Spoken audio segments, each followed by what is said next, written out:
Testing. We encourage and appreciate your help. Let this competition reflect mutual respect among all participants, coaches, and officials. Mic check. Mic check. Testing. Testing.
It's year 6 of Under the Lights, and tonight we've got a huge football game on deck. Get your popcorn, grab your favorite drink, and crank it up to 11 because high school football is live right here on Under the Lights. Get ready for those holy cows, the Gary Swallow wows, and the unforgettable plays that will have us talking for years to come. It's 48 minutes of pure excitement. Ladies and gentlemen, it's showtime. Live from the broadcast booth, here's the voice of Under the Lights, Jordan Taylor.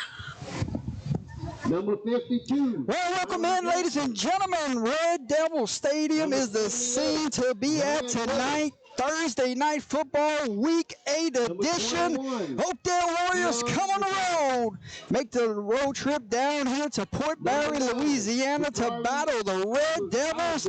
Excitement is in the air, and it's great to be back home here at Red Devil Stadium. I got a crew with me here this evening. Daniel Scully making his debut at this time. Check into the chat at this time, my friend. How you doing tonight? It's a privilege to be here. I'm excited. First time ever calling the game, so appreciate y'all inviting me on, and excited to see a good ball game tonight. Number 60. And we also have making his debut tonight, Mr. Hayden Lazard. Check in, my What's up, guys? I'm just excited to be here, to be honest. I've been watching y'all for a while, so I'm going to be part of it. Mr. Gary Swallow is here also. Some new duties here tonight, but I'm sure the excitement is still in the air. Oh, yeah, ready to go. Go Devils. Gary Swallow with the Go Devils. Shout out alumni here this evening. That's why we can't put him on the call, Scully. Nah, you gotta love that though. He's always gonna stick to his roots and can never complain for that. How about we go to game day temperatures at this time? Number 8. So we did check out who's on the call tonight. Play-by-play, Jordan Taylor. Color commentary, Daniel Scully. Producer, Hayden Lazard. And spotter tonight will be Gary Swallow. Those game day temperatures this evening, 74 degrees. A little slight wind, no chance of rain. Turning out to be a beautiful night, Scully. Feels good. There's not a cloud inside, Jordan. It's perfect Thursday night football weather here in Port Barre. Absolutely. Let's move on. Let's check those impact players at this time. And we start with the Red Devils. You go to number 0, plays strong safety, and he also plays receiver.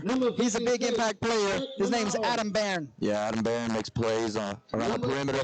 And I think if he's able to get out in space, he could be a difference maker for the Devils tonight. Quarterback Tyler Metrojohn came back last week and absolutely lit up the stat sheet. Now he has another week, and he's healthy. Can he do it again? I think so. I think according to last week, he had 300 yards passing. So if he has that same night tonight, I think the Warriors may struggle a little bit on that defensive side of the ball if Metrojohn is able to come out and do what he did last week. And he found number 8, Colin Desitels, last week. He had over 200 yards receiving. He's got to have a big night here at home. He's a senior, man. He's got 3 games left guaranteed. So you know those seniors, they're going to come ready to play. They don't know how many games they have left in their career, so they're going to make everyone count for sure. Check with Oakdale Warriors. Saw this team earlier in the year. Very impressed with these 3 guys we're fixing to talk about.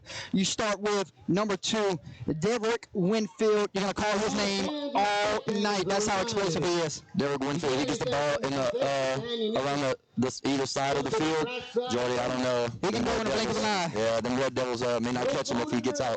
Quarterback number 3, C.J. Waller. Big bruiser when he gets the football in his hands, and you're going to have to rally to try to get him down because it won't be by one guy. Yeah, C.J. Waller, junior quarterback, he's gonna make people try to tackle him in bunches. Not one person may be able to tackle him tonight. So if he has the game that he usually has, we're gonna have to rally and tackle tonight. Speaking of bruisers, the big fullback, number 9, Jacovius Owlsbury.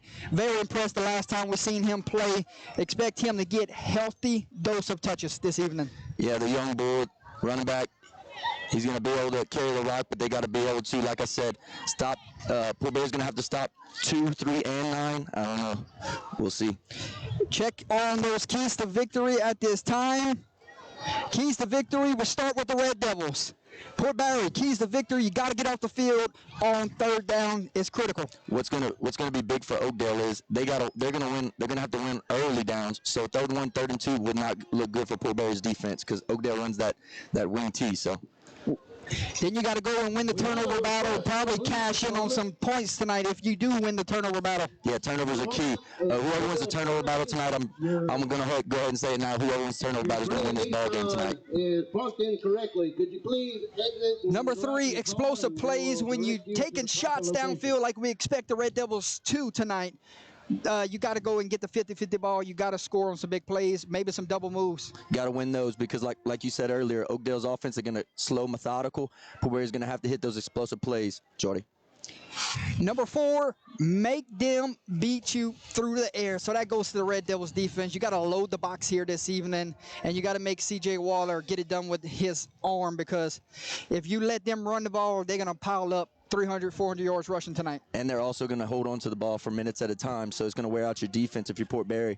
Don't know how many guys go both ways, but those long offensive drives for Oakdale may cause trouble for Port Barre. Final one for you, limit the penalties because penalties can stall drives in the Red Devils. It's got to be a clean football game to pull off a home victory. Port Barre will be able to pull this off if they limit turnovers and also limit penalties. Penalties going to be key tonight for them. Keys to victory for the Oakdale Warriors. The big three have to have a big night, and we already talked about them. The big three, Mr. Waller, Alsbury, and Winfield. Those three got to cook. Got to be able to just hold them. They got to keep them under wraps if you're Port Barre on defense. You look at number 2, time of possession. They will probably eat away this clock, 8 to 10 minute drive. So expect Oakdale to do Oakdale things if they don't turn the football over. And like I said, stopping for Port Barre on defense, you stop them early for short gains on first and second down. Make Oakdale throw the ball, third and long, third and medium. It's going to give them fits. Number 3, points off of turnovers. If Port Barre does turn the football over, can they march right down the field and get points off of it? Number 4, secondary, you got to stay disciplined. No eye candy here on the double moves, because last week Tyler's did light up the stat sheet, so got to be really focused in the secondary tonight. And number 5, win in the trenches. That's what Oakdale does week in and week out. Got to do it again here this evening. I think if Port Barre or Oakdale, whoever wins this game, it's going to be one in the trenches. It may not be one out wide, may not be one on defense. I think winning it up front will be the X factor for each team tonight.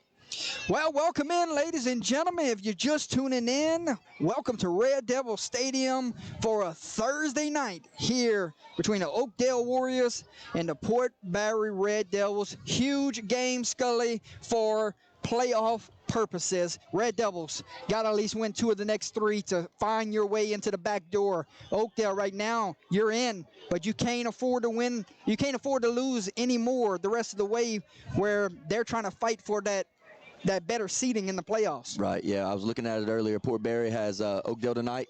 You go and you win tonight, and you beat either Kinder or Holy Savior Menard. And Jordy, it gets interesting. To get a little help, they may find their way. And on the flip side of that, Oakdale, they just keep doing what they do. They run the ball, hold on to the ball, run the clock.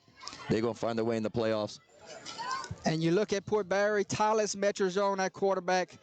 If you're going to do something these next 3 games, it's got to start with the quarterback. Yeah, it's going to start with him, and also Barron, number 0. He finds him out wide, like you said, on those explosive plays. It could get interesting for the Red Devils here tonight. Checking those game day uniforms at this time. Oakdale road team will wear white on white, and the Red Devils will wear red on white. Huge game, a lot of implications on the line. Playoff purposes, these next 3 weeks are going to get interesting for a lot of teams across the state of Louisiana. We're going to talk scores all night, because there's some good games going on, even some district championships going on across the state. Yeah, absolutely. You got teams like Catholic and St. Ed's. That's going to be a big one tonight over there in New Road. So everybody's definitely going to be tuned in around the state to see that one. Check on the head coaches at this time for both sides. We start with the Red Devils. Brent Angel, year 2 here for Port Barre. And then for Oakdale, head football coach in year 1, Coach Kevin Bertrand. Yeah, big respect for both of those coaches.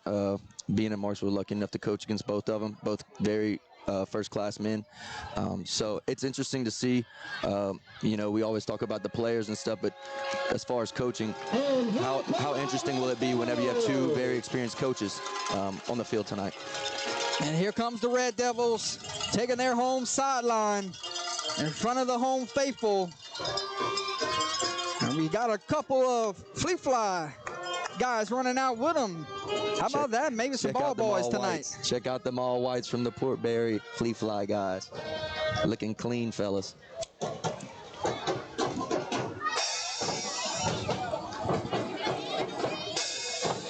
And they might go up for the coin toss.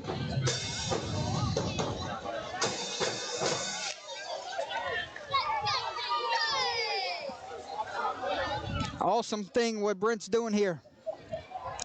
Gonna send out his flea fly for the coin toss with some of his senior captains on this team. Cool moment here. Absolutely. I think being that young, you want to be involved in everything you can as far as football. So to those young guys, they think this is, this might be the biggest game they see at that age. So really, really exciting for them on each side. And it starts with the youth. You got to get it at an early age and let them know the change is here, and it's only a matter of time. Well, you look at the best teams in the state, Jordy. You have the best teams in the state. They're going to start with their feeder programs. So those middle school to junior high kids, that's what ends up leading into good football programs traditionally. Captains for the Red Devils. For our Red Devils, we have Number 5, Logan Viland. Number 14, Jonah Corville. For Oakdale, And number some of our 5, fleet Tim fly Horn. Trying to get those other 2 numbers. Is that number 63, Jordy? 63 is another captain, Jordan Welsh. And I think that's 31 with his jersey rolled up. And there's no 31 on the maybe roster. 21? Maybe 21. Yeah. Maybe Keen Massell. Yeah, Keen Maselli plays safety for him.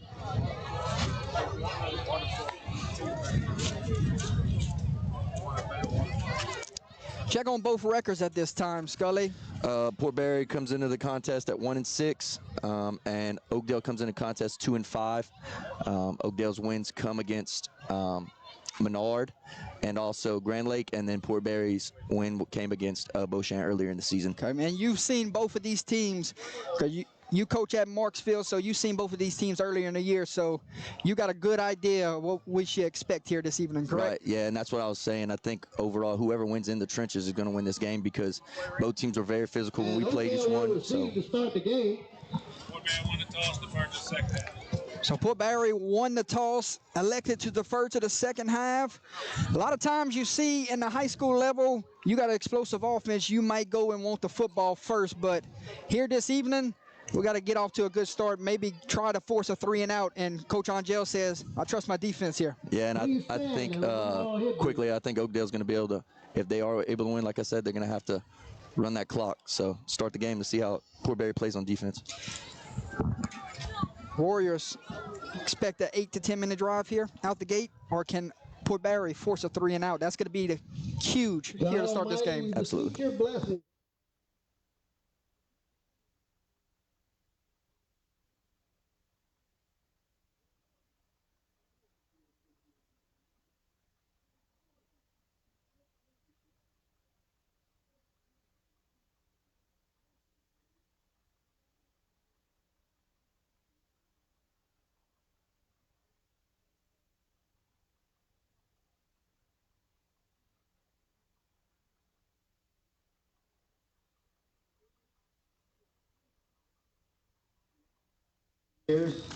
A member of the LSU support staff for 20 years, and a member of the LHSAA for over 25 years.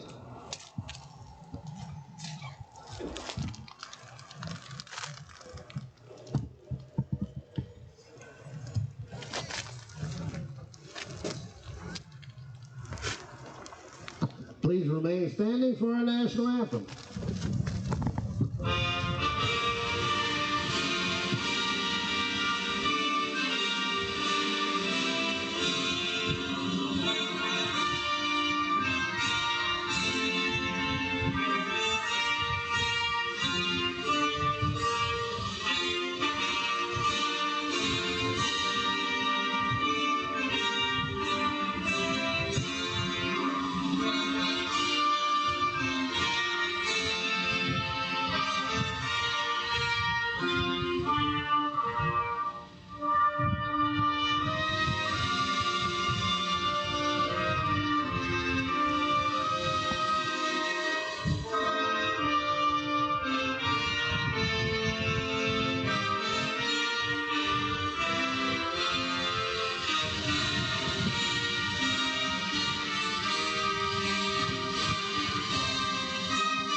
Play ball. Play ball. I beat him to it, Gary. Thank you to the Marine Corps Band for that live version played just for this event. Well, final words as we get ready to have kickoff here from Red Devil Stadium. Hayden, Scully, you got the floor. Good. You got it, Hayden. Yeah, I think, like Scully said, it's going to be one in the trenches, and I think it's going to be a really tough game, honestly. A lot of physicality tonight, I expect, from both teams, honestly. Yeah, I agree with that as well. Like I said, well, thankfully for Port Barre, they got their quarterback back. So if they're able to spread it out, you know, and throw that thing around the yard, get Barron out in the flat, may get interesting. Check on the kicker and the return man at this time. Number 21 for Oakdale, Masella, Winfield. kicking off for the Red Devils. Michelle back to receive. And Boot meets ball, and we're underway. Taking in around the 25-yard line, it's Owlsbury. And Owlsbury going to set up Oakdale with great field position. And the Warriors will set up shop 1st and 10 from the 44-yard line. Here comes the Warriors, Scully. Yeah, well, like you said pregame, you got number 2, Winfield, you got Waller. Those two guys come out and they play like they play. Might be a long night for those Red Devils. You look at the quarterback for the first time this evening, number 3, C.J. Waller. He's a junior on this team, really big up front. We start at 11:51. We'll see where this drive ends because of the time of possession. And I think it was quarterback keep, wasn't it? Yes, sir. It was quarterback keeper. Port Barre's playing 2 1s, 2 4s. So that A gap, they're going to have to stuff that tonight. You got to put 8 in the box, Scully, and make them throw it here. Yeah, Coach Bertrand's going to say, I'm running the ball. Come stop me. Picked up 3, going to bring up 2nd down and 7, just underway here in the first quarter. And the big fullback gets his first carry of the evening, and a better job there from the Red Devils, but it's right into where the Warriors want to start this game, 3 to 5 yards a carry. That's right. We talked about it all pregame, Jordy. Oakdale go get 3 yards a carry. Port Barre is going to have to find a way to get one play behind the chains at least every drive. One of our keys to victory in pregame was get off the field on 3rd down. Here's a golden opportunity here. 3rd down, quarterback keep, and the big quarterback pushes his legs forward, and looks like he got it. We'll have close to the marker. We'll see where they spot this football, and the signal is made. 1st down, Warriors. Yeah, those 3rd and 4, 3rd and 5s, they're not going to throw the ball. You got to get them behind the chains early. You got to win on 1st down if you're a defense on Port Barre. And anything tonight, 4th and less than 5, you expect the offense to come right back on the field. Absolutely. 1st and 10 Warriors. Got to start walking some linebackers up, wouldn't you think? Yes, I think defensively. And Owlsbury reels off a big carry for about 12 yards, and the legs are still churning and setting the tone of the line of scrimmage early. Absolutely, you got to be able to read guards in that wing T offense. Those linebackers are going to have to feel very quickly, Jordy. Reading guards is top priority for those linebackers. Looks like Port Barre has 6 defensive linemen, 2 linebackers, so they're going to have to come. They're going to have to feel very quickly. Leave those DBs on an island, walk your safety down, and if they hit you with the play action, so be it. That's correct. Here comes the linebackers on the blitz right here. And number 2, Winfield will get the carry, and he's explosive on the outside. Can he get a block? And he steps out of bounds. And it looks like it's going to come back, Jordy. We do have a holding call probably at the 34-yard line. Yeah, that's the one thing about those speed sweeps, especially in high school football. You get outside, you're gonna see some jersey grabbing, and at that point, if you see number 2's back of his jersey, you might as well let him go and watch your young man run to the end zone. Better try to get him out of bounds, the best case scenario. So this is a spot foul, correct? Yeah, so it's going to be 10 yards from the spot, being that it was a slot back, the swing T. It's going to go back, or at least it should be from the spot of the foul, not the line of scrimmage. Well, holding, if it's behind the line of scrimmage, will go from the line of scrimmage. If it's beyond, it's a spot foul. You're right. Thank you, Aiden. So back to the 44-yard line, and this is where the Red Devils need to keep Oakdale at tonight, behind the chains. And like you said earlier, penalties are going to be key. Oakdale right here, I wouldn't be surprised if they start throwing on 1st down, Jordy. Coach Bertrand loves to throw it on 1st down.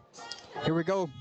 And instead, another flag, and somebody might have got a motion here, or somebody lined up in the neutral zone. Let's see what the call is here.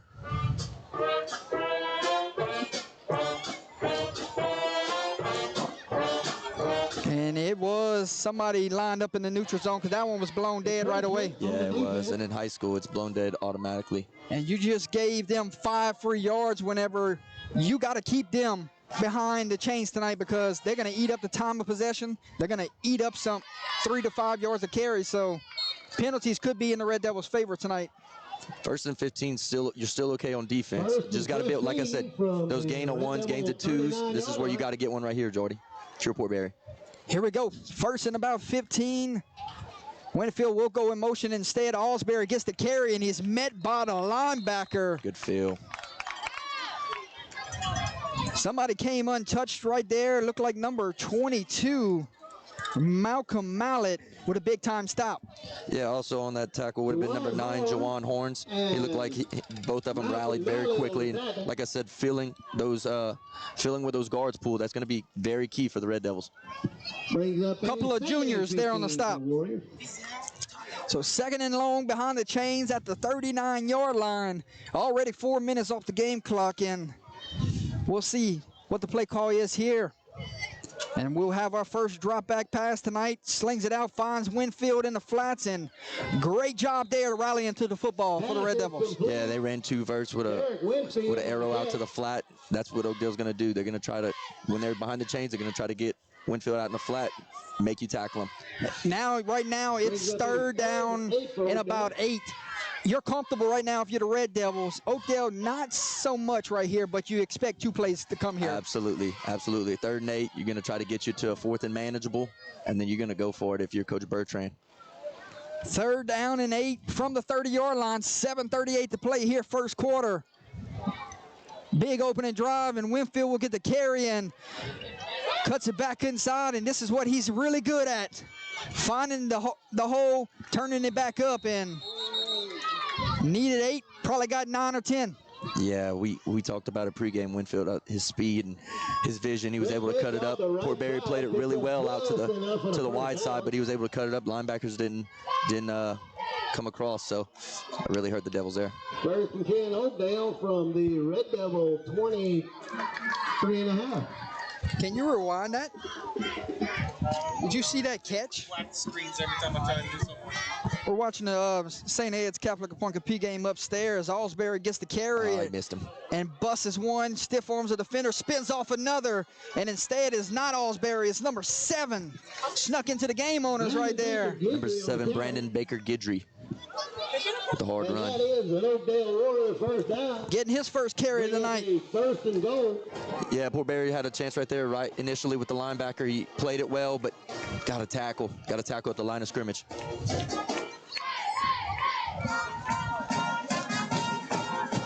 First and goal from the 5.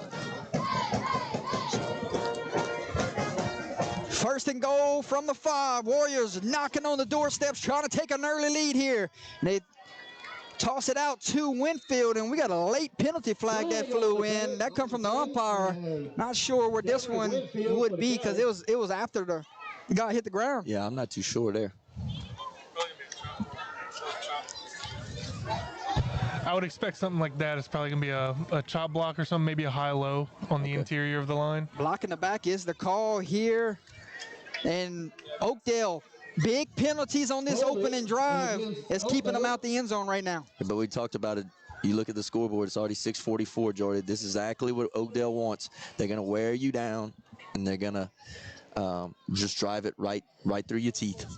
And if you're Port Barre, once you do get the football and you know they can score in a blink of an eye, how fast do you go when your defense has been on the field for 6 minutes already? Correct.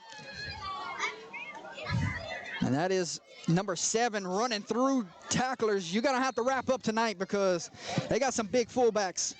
Yeah, Guidry's running it hard, and you know, we talked about it being behind the chains right there. That's a perfect example of being behind the chains at the goal line. You first and goal from the 15, and you give up 8 on, or you give up 7 on first and goal. That's hard. Brings it out to the 2nd and goal at the 8-yard line. I think this is 4-down territory the rest of the way. I don't think Oakdale's kicking any field goals tonight. No, I would not say. They go hardcore 4. They're gonna punch it right at your mouth. And Alsbury checks back into the game. Instead, his quarterback keep from C.J. Waller. And he gets to about the 3-yard line. And 3rd and goal from the 3. This is looking really, really good on the other sideline. The thing that Oakdale does, and it's impressive, is when Waller goes to quarterback sneak it, he doesn't even say anything. He's just going to go underneath center, and he's going to snap it. So he doesn't even say go, Jordy. So it looks like the defense isn't ready. There's no cadence to it. From just inside the 5. So instead, at the 3, they're at the 4. So you got 2 downs to get 4 yards. Can the Red Devils get a stop? 3rd and goal, waiting on the snap. And it's a quick toss to Winfield, and Winfield cuts it back inside, and he's in. Touchdown, Warriors. And they march right down the field. 2 big penalties did not stall these drives, and they score, and they take off about 7 minutes off the game clock. Yeah, we talked about it pregame, you know, long, methodical drives. Poor Barry's going to come out in that spread offense. If they go down and score in 5 or 6 plays, Jordy, we got to put that defense right back on the field. And I think Brent's okay with that as long as they're matching scores. Absolutely. Extra point. Every point might matter this evening, and it is blocked off the edge. Tucker Smith comes off the edge, gets a hand off it. I'll tell you, like I said pregame, those seniors, they want to come. They don't have many games left, Jordy. So, like you said, every point matters. Those seniors are going to play harder than they ever have. So a 7-minute, 45-second drive, if I'm doing the math here correctly. Yep, 6:45. Probably took what, 11, 12 plays there? Yeah, and you had 2 penalties. And 2 big penalties, but did not stop the Warriors from doing what they do best. Get it to your big backs and let them eat. New score from Red Devil Stadium. Oakdale strikes first on the road. It's 6-0.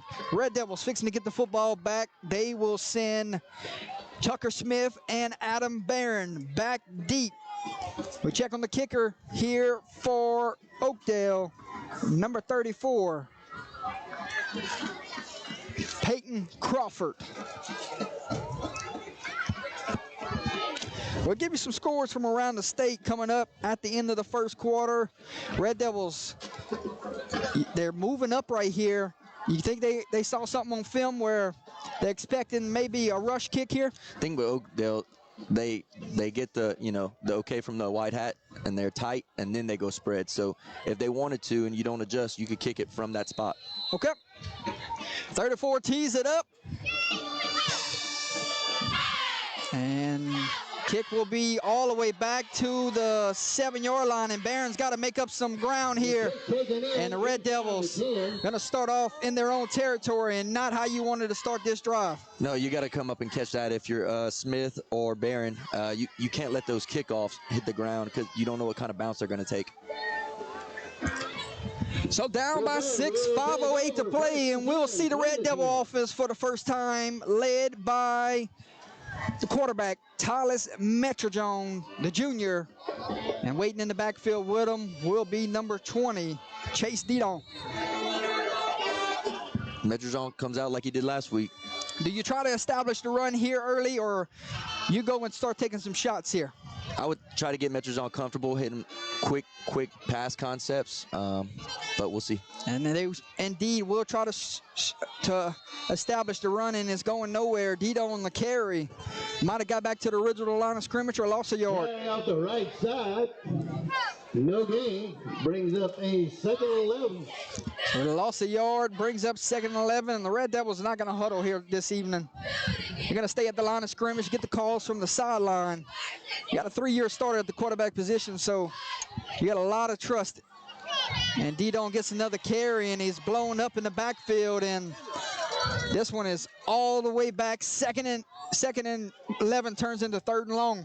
Yeah, and when you're in these kind of situations, it's hard to draw up a 3rd and 15 play. We talked about it pregame, winning in the trenches. Right now, Oakdale dominating on both sides. Very surprised those early downs right there. They didn't try to get Metro Jones with his arm going here early. And they will go play action here. They do take a shot. He's got a man wide open. It's Adam Barron, and the Barron is off to the races. Can they catch him? One man to beat. Stiff arm down at the 3. How about the Red Devils on that one? We talked about it.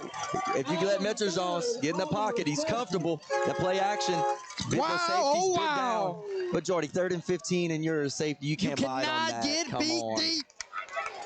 What a catch by Barron. My question was, how soon would you take a shot? Well, 3 plays into the game. Yeah, that was very impressive. What a ball by Metro Jones. You know, he's coming off that injury. He had 300 yards passing last week, and he's right back to it. Didon is at the tailback position. He gets the carry here and runs right into the teeth of the defensive line, and it won't be easy. Tough sledding running up front tonight. You know, it wouldn't be a bad idea. Maybe get Metro Jones rolling out one way or the other. Getting that receiver out in the flat like we talked about. I don't know how successful they're going to be running the football, but we'll see. You got to get Metro Jones out rolling to his right here. Instead, he throws a slant over the middle, and he dropped it. Number 8 had a walk-in score. Colin Desautel's going to want that one back. How beauty that RPO was. Yeah, that play action, it's getting to Oakdale right now, and the corners are on their heels, Jordy. They're on their heels. So what that does is their eyes are in the backfield. They're not playing the receiver initially. Got to catch that one. 3rd and goal from the 4. What are we not right now? Are we 4 down territory? Because you might have to match scores this evening. And they draw them off sides. Great time to go to the long count. Yep, 3rd and goal from the 4. You get the ball at the 2-yard line now. Definitely 2 down territory here, Jordy. Offsides penalty here. You try to get Metro Jones out and give him a choice. Hey, if you see it open, take it and run. If you find somebody, find them in the end zone here. You don't want to throw a turnover here in your territory. And we got to go here. We're going 3rd and goal. Or do you give it to the big bruiser and tell your offensive lineman, I need 2 yards? Watch for this tight end. I would expect him to come out behind the line on a flat route. Instead, it is quarterback, and Metro Jones is tackled in the backfield. Number 8 read it the whole way. Angel Morrow. What a stop. Yeah, we got him going out to the flat, but we were looking more or less for a pass, not so much a run. And it is 4th and goal from the 6-yard line. What a stop this would be for the Warriors. If the Warriors get this right here, Jordy, that takes all the wins out of the sails early for the Devils. With the touchdown that was dropped. Yes, absolutely. And so then Oakdale gets that ball back. They may go on another one of those drives. Got man-on-man coverage here at the bottom of your screen. You go right back to him. I don't like a fade route in this situation here. And this is a good timeout here. Coach is going to burn a timeout. You want to make sure you got the right play call. Important 4th down. When we come back, ladies and gentlemen, we'll step away. You're watching Thursday Night Football live on Under the Lights. The Crawfish House and Grill, the finest Cajun restaurant in Opelousas, Louisiana, located at 1214 South Union Street. They're open for lunch Sunday through Friday from 11 a.m. to 2 p.m. and also serving dinner Tuesday through Saturday, 5 p.m. to 9 p.m. So if you're in town for lunch or dinner, pass by for some great Cajun seafood. They are also now serving cold draft beer. So make reservations or take it to go. They're also offering catering. Give them a call at 337-948-0049. Back at the game here, 4th and goal from the 6. What is the play call? Like I said, we got the running back to the right side. You may get that rollout that way with him lead blocking. Single coverage. What about a drag route right here from 8 across the field? Well, there's nobody over the top of him. I don't know. That'd be a tough No safety throw. help here, right? No, but you're at the 5, so it has to be something quick. They're on the left hash. Yeah. Big 4th down. Here we go. Fakes the handoff, slant over the middle, and it's a bad throw. Pass, ball's incomplete. Turnover on downs. Do you like the play call? It's that's hard to say because they're in man coverage. You run a slant. I don't think the throw was there. I don't think the play call was bad, but I don't think there was a throw that you would like. You know, if you're Coach Angel. And what a huge turn of events here. What looked like we were fixing to be a tie ball game. Oakdale takes over on downs, and the Warriors already with a 7-minute drive to start this game. They very well could take the rest of this first quarter. This, not only the first quarter, I would say a good part of the second if they're able to hold on to the ball. Jordy, this might be worst case for Port Barre being at Oakdale being at their own 5. They have a chance to go 95 yards if they wanted to. 10 Oakdale from the 5. And we will start out 1st and 10, and they will drop back to pass, and the pass falls incomplete. He threw a dart right there trying to get it to number 21, Marcel, and in and out of his hands. Coach Bertrand, he likes to catch teams off guard. He's going to throw the ball on 1st down. He did it a lot at Basile, but Key Maselli, that's one he's going to want back.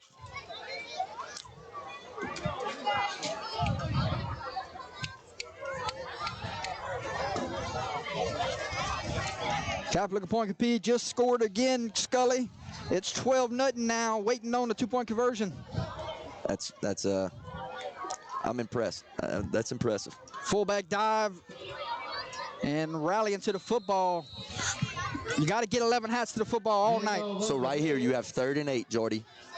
For Port Barre, this is where you need to stop because Oakdale will punt the ball. Being that they're so far back in their own territory, you got to get a stop. Unless right it's 4th and 1. I don't know. You're built for 4th and 1, even in your own territory. I think I'd go for it, and I think Coach Bertrand would go for it. But man, if you don't, you're right. Set yourself up bad for your defense. And that's why we're up here. That's right. That's right. 3rd down and 8. You got to pin your ears. You got to come. You tell Barron play center field in case something crazy happens. They run the little hitch route. It's too much cushion up top, and he picks up a big 1st down. You got to play, if you're going to play man coverage, you got to come up and challenge him. I'm not sure exactly what Port Barre was defensive coverage-wise right there, Jordy, but, man, they were 12, 14 yards off of the receiver. The hitch is an automatic. I mean, why would you throw that on 3rd and 8? Angel Morrow brings in the reception, gets it all the way to the 30-yard line. And the Warriors, they're converting on these 3rd and longs. So they're doing exactly what they need to do, and they couldn't have started any better. And here comes the speed sweep to Winfield, and Winfield cuts it back inside, and he goes for about 6-7 yards, and I think that's a give me tonight. Yeah, the thing about those speed sweeps, those safeties have to come downhill, and they have to play. You know, your DNs are going to try to, you know, keep it outside, contain. Your linebackers are going to fill inside, but those safeties have to come hard downhill. 2nd down and 3. Ball lies at the 37-yard line. Warriors up by 6. 30 seconds remains here in the first quarter. And hand it off to the fullback. And good job there from the linebacker. Billy Reed meets 7 in the hole. Yeah, see, Oakdale's had a lot of success with G. They're pulling their play side guard, kicking it out. It's a beautiful thing to see from the Warriors. And that will probably take us to the end of the first quarter here at this time. Oh, yeah, Winfield looks like his helmet came off, but it just seems like they're going to the quarter. And they will have to watch the time tick away here in a fast-moving first quarter. 12 minutes comes and goes, ladies and gentlemen. Oakdale 6-0. Working on this game clock. How about a 10-minute time of possession there in the first quarter? We'll step away, Scully. We'll check out a sponsor at this time. We'll be back. Second quarter, moments away. Bork's Supermarket and Specialty Meats has been a Cajun tradition for over 70 years. Hot boudin, hot cracklings, plate lunches, and home of their original jalapeno sausage cheese bread. 2 locations at 581 Saison Avenue in Port Barre, Louisiana. Or try the Lafayette location at 3211 Johnson Street. They offer catering for wedding receptions, banquet parties, and company functions. The best Sunday barbecue around. They open 7 days a week in Port Barre, Tuesday through Sunday in Lafayette, Louisiana.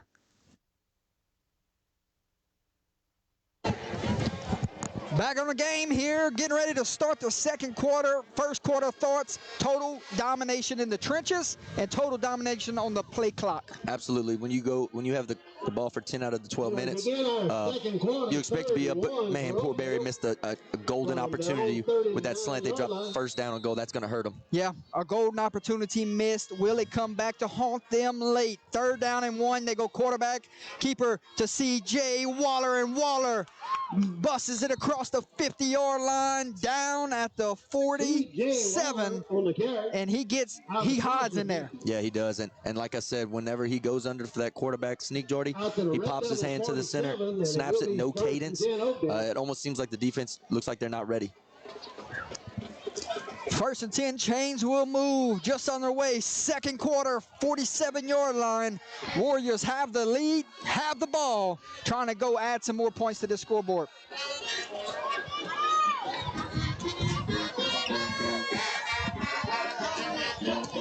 First down, quick toss to Winfield, and he's trying to bounce it outside, and here comes the rally to the football.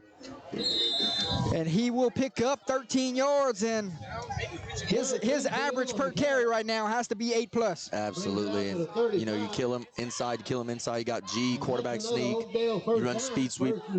It just, everything's working for Oakdale right now. The only thing that's not working for them would be their own penalties that they shot themselves in the foot with. Yes. 1st and 10, 35-yard line.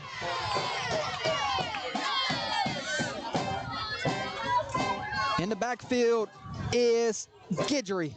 And we got multiple guys moving around, shifting formations here. And 21 will get his first carry. And a change of pace back here. 21 off to the races. Fumbles the football. And the Red Devils may have it. And there's a penalty flag that flew. Hayden, what could this possibly be? And I think I know what it is. I think he was reaching for the bag, and he threw the wrong flag. It could be just reaching for the beanbag, but it also could be the kicking of the ball. If he kicked it, they might be trying to call it, but I would expect him to wave it off. And they did wave it off. He grabbed the wrong bag. What a turn of events. Red Devils desperately needed a stop, and there's their first turnover of the games. Gary, you got it wrote down? That's why we pay him the big bucks.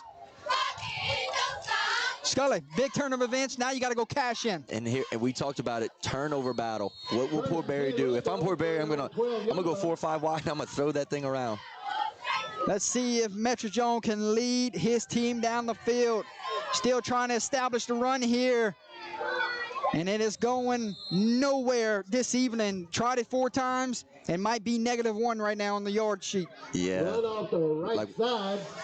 That's why we're up here, though, Jordy. We're going to enjoy this game. We're going to call the game, but I don't know. There's 20 personnel, same side powers, same side ISOs.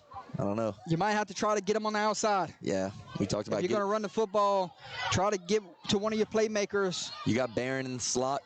He had 1 impact play already, and you talked about long plays, explosive plays. He's the guy. And there you go. There's your first there it is. shot. I thought it could come here, and Barron will get it close to the marker, and he does get a first down. Scully talked about it a play ago. You got to get to your playmakers on the outside. Absolutely. You're not running it in the middle tonight. No. Oakdale does a good job. They're going to make you beat them outside on the perimeter, and you can beat Oakdale with what they run. So Barron needs to see that ball. He needs to get to the flat, do what he's got to do his thing. Touchdown, St. Ed's. We got a ball game over there in New Roads, Louisiana. 1st and 10. Red Devils trying to get outside, and a big-time stiff arm from Didon. And Didon will get it for about 3 or 4 yards, and there you go. Now you're finding some rhythm on offense. The middle's plugged up. Yep. You got to go on the edges. Once you get to that edge, it's going to soften up the middle. You may be able to get that in the second half, but right now, poor Barry's best bet, run outside the tackles. How crucial is this game for both sides? Right now, if the playoffs started today, Oakdale would be in, but they're the 28th seed, and this is a busted play. And Barron lined up in the Wildcat formation there, gets something out of nothing. Yeah, Metro was right next to him. Looked like a read option of some sort or a Wildcat, I don't know. But Barron, we talked about it in the pregame. He's explosive, Jordy, and put the ball in his hands, he'll make a play. Checking on all his rankings at this time. How important is this game? Oakdale sits on the line. They're at 28 right now in the rankings, and the Red Devils Division III non-select as well. sit at 35. Got some work to do. This one going nowhere. The big boys get home and not sure about that third down play call. We had a couple of plays in the red zone. From Port Barre, we had one long throw, and on 3rd and 5, running the ball. He may have been thinking 2 downs, but I don't know. Being in your own territory at your own 28-yard line, that's hard to say. No passes there on that drive, right? Nope. 3 straight runs with the first down, make it 4 straight runs. The idea of getting Barron out wide is that's there. That's key for Port Barre. Now you know who you don't want to kick it to. It's Winfield back at the 49-yard line. This might be an angle kick towards the sideline. Good snap. Instead, they will give Winfield a shot. What type of roll will it take? And he will just let this one die down, and great kick coverage there from the Red Devils to smother it and get it up to him quick, because if he gets it, he may have been gone. Yeah, absolutely. But Port Barre covered it very well. They stayed in their zone, stayed in their lane, so we'll see what Oakdale does here offensively. So +1 in the turnover battle right now, but did not cash in for points. A lot of missed opportunities here is the storyline for the Red Devils. Oakdale, you go right back to what works. Absolutely. Your bread and butter. Yeah. Give it to 7, 9, 2, 3. Those guys are difference makers for sure. 1st and 10 Warriors, and they go right back to the same play call that they fumbled on a while ago. That tells you Coach Bertrand's got trust in this young man. He said, I'm going to come right back to you. And the thing that Oakdale's doing is they're motioning their tight end from one side to the other. So they're trying to out-leverage the defensive line of Port Barre, and Port Barre's not adjusting, so it creates a better leverage towards the right side where the tight end is shifted over, and they're going to run that way. So if Port Barre doesn't shift their defensive line, they're going to continue to do that one way or the other, Jordy. Picked up a yard, 2nd and 9 from the 39-yard line. 6:55 to play. 6-0, about what you expected, though. Yeah, and being that Oakdale runs what they run, they're going to keep teams in the game. So Winfield gets a couple blocks on the outside, getting chased down from behind, and a good tackle there from your defensive back. Was that the safety that came downhill to make the play? Yeah, looked like it. Number 6, but that would be Smith, huh? Yep, number 6. But not before he picks up a first down. Chains will move 1st and 10 from the 49-yard line. What's the Red Devils got to do to try to slow this rushing attack down? They got everybody in the box besides your DBs. Yeah, it's gonna be tough. Oakdale keeps bringing it like they are. They're going outside, they're going inside, they're running G inside, sweep to the outside. Keeping them guessing for sure. There's G. And then they wearing them down with the big fullbacks. Yep. And see, that's not bad right there. That's 2 yards. So you have 2nd and 8 right here. You get another play like that, it's 3rd and 6. That's not where Oakdale wants to be. They don't want to be 3rd and 6. They don't want to be 3rd and 7. Getting the 3rd and 3, 3rd and 2, it's on for 2 plays. They're feeling real comfortable. Yeah, these offenses, wing T, veer offense, split back veer, you want 3.5 yards every play. Get me to 3rd and 3, like you said, and just let me get a couple yards. And they will drop back to pass here. Steps up in the pocket, gonna be brought down. And how big is this 3rd down that's fixing to happen? And you just asked, how do you stop it? Make them throw. 2nd and 8, they were trying to get Port Barre off guard with maybe a quick hitch or something, and Port Barre's defensive line said no, sir. And they send in number 2 out to their best receiver every time, if I'm not mistaken. I think Keedron Stelly is following their best receiver, and that's exactly what's happened. Look, he takes himself all the way over to the other side of the field.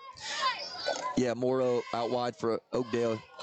And a lot of cushion, though. 3rd down, and they might run that hitch here. Under all kind of pressure, tucks it and runs. Can he get the 1st down? Lowers his hat. Gonna be short a couple yards, but decision time, and I think the decision is already made because 4th and 3. Well, we'll see, Jordy. I don't know. You got You got Winfield on the sideline. If he comes in, I'm going to say absolutely, but It's go for it time. Here comes sure. Winfield on the field right now. 4th and 3.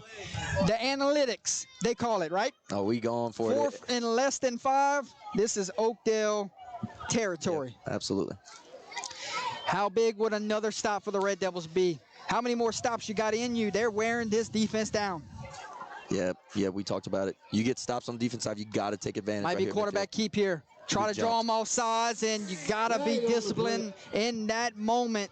And the defensive tackle jumps. Oakdale gets a fresh 5 yards, and the Warriors will extend this drive. First down, Warriors. And that might be the worst thing because you don't even get an opportunity to try to stop them, Jordy. They just got it without even having to run a play.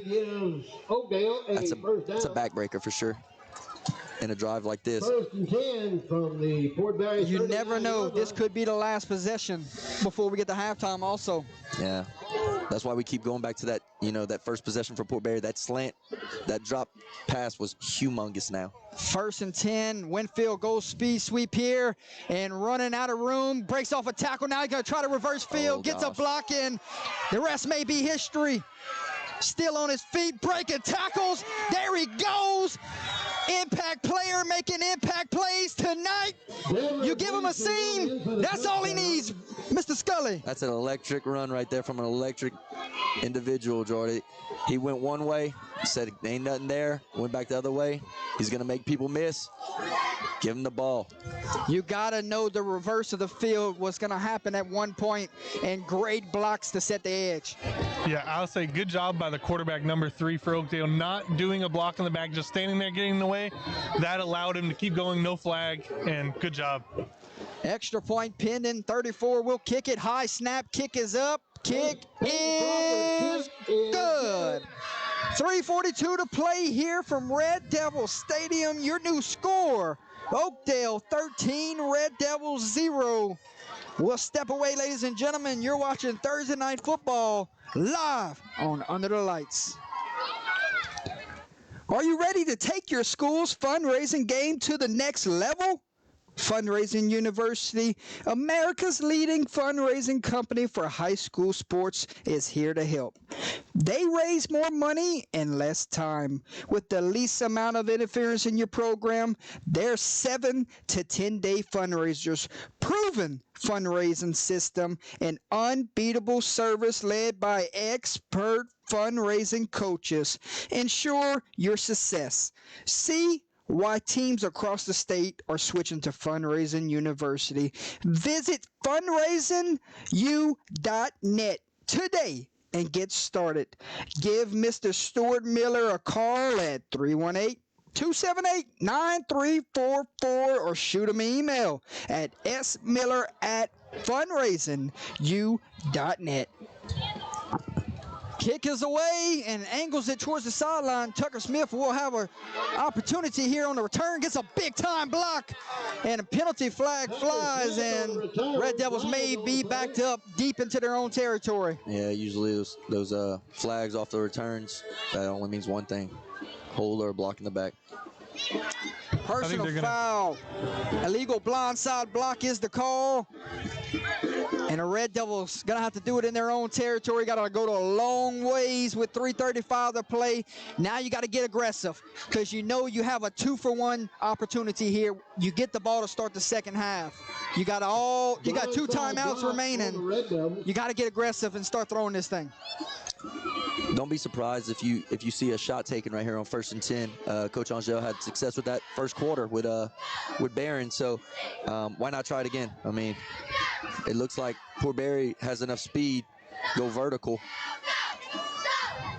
So all the way back to their 14-yard line. What a big-time penalty. 1st and 10, Red Devils from their own 14. Barron will be down here at the bottom of your screen. You got one-on-one coverage at the top. No safety help. Well, they take a shot to Colin Desautel's way, and they throw the screen here, and you got bump and run coverage at the top, and he was all over that screenplay. Yeah, I'm not sure what what's going on with Port Barre? You got one-on-one coverage on the outside, but you got to bump and run. You got to take the fade go route right there, right? It's hard to run a screen when the guy's trying to jam you on the outside. 2nd and 10, 3:30 on the game clock.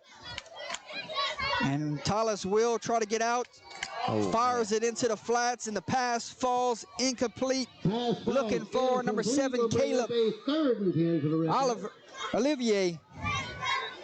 And it brings up 3rd down and 10, and only burnt, 5-10 seconds off the game clock here, and Oakdale starting to lick their chops, trying to get this football back with a little time. 3rd and 10, Oakdale's defense is going to pin their ears back, come after them.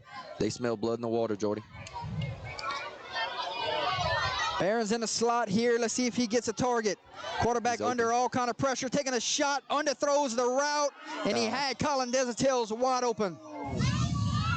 Pass ball incomplete will bring up a 4th and 10. 4th down, punting unit will have to come out, and took about 15-20 seconds off the clock, and Oakdale's fixing to get the ball back. Yeah, number 52, Tylen Jackson, was on that pressure, forced Metrojean to get out of the pocket. He wasn't able to hit number 7 off the initial break, so that one hurt. Was in his face.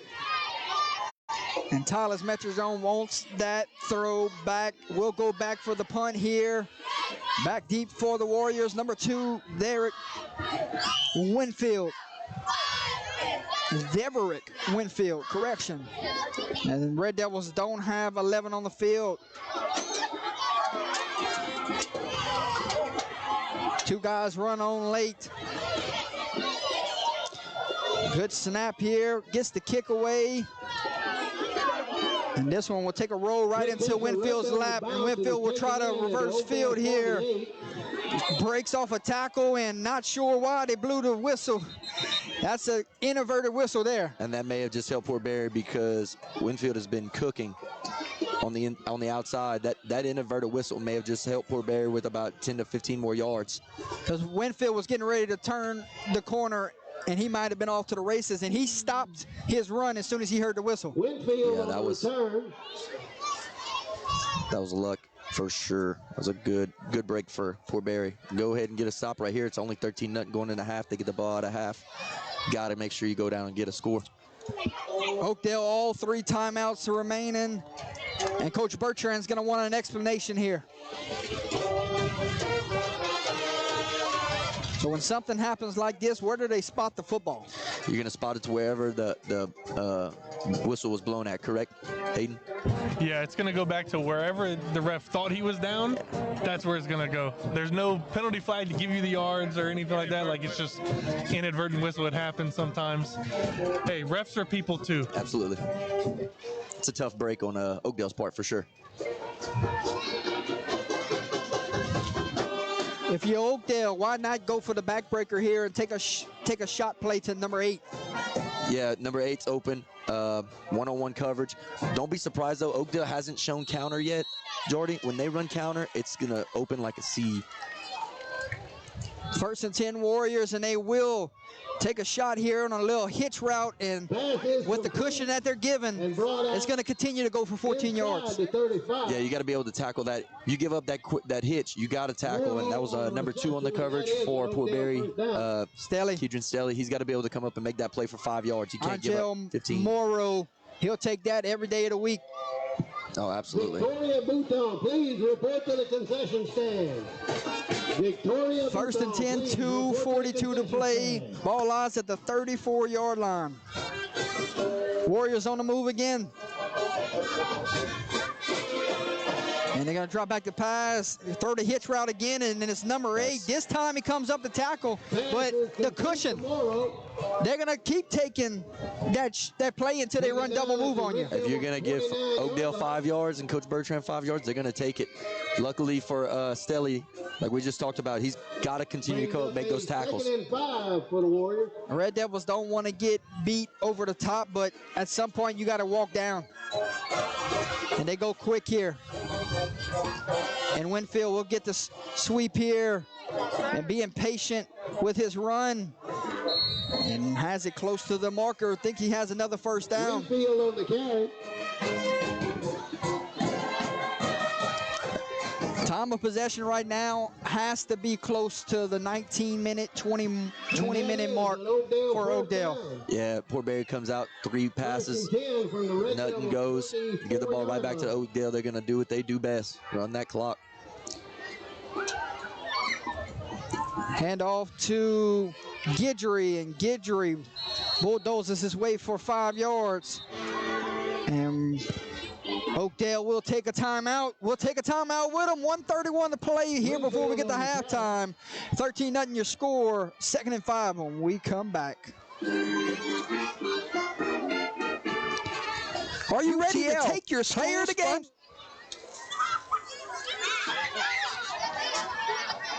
Timeout on the field. UTL player of the game sponsor, Whips Prints, Custom Apparel, and Substrate Designs.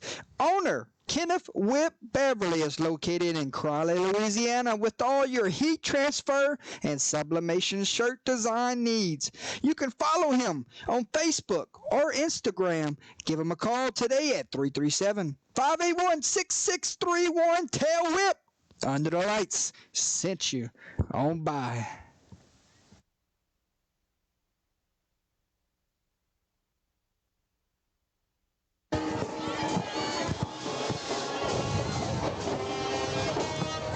Back after the timeout. 2 timeouts remain for the Warriors. 2nd and 5, 1:33 to play. Let's see if they try to bleed every second off this game clock here, not give Port Barre a possession. Instead, they will drop back the pass, taking a shot here, picked off, and trying to reverse fields here is Keenan Stelly. And what do you know? Why are they throwing the football? Oh, Jordy, you're killing them. Running the ball, you have 1:30. You're at the 20-yard line. You take the rest of this clock off. You go up 20-0. You're feeling good in the halftime, and you just gave Red Devils some life here. Yeah, they ran the stop and go. Stelly didn't bite. That had to have been in the game plan. Don't bite on the stop and goes. Give up the hitches. But you can't bite if you're playing 12 yards off the ball. No doubt. Yeah. 1st and 10, Red Devils have the football from the 9-yard line. Coming out of the timeout, did not expect pass. Give it back to Winfield or something. Yeah, I definitely would have tried something out wide or just run up the middle.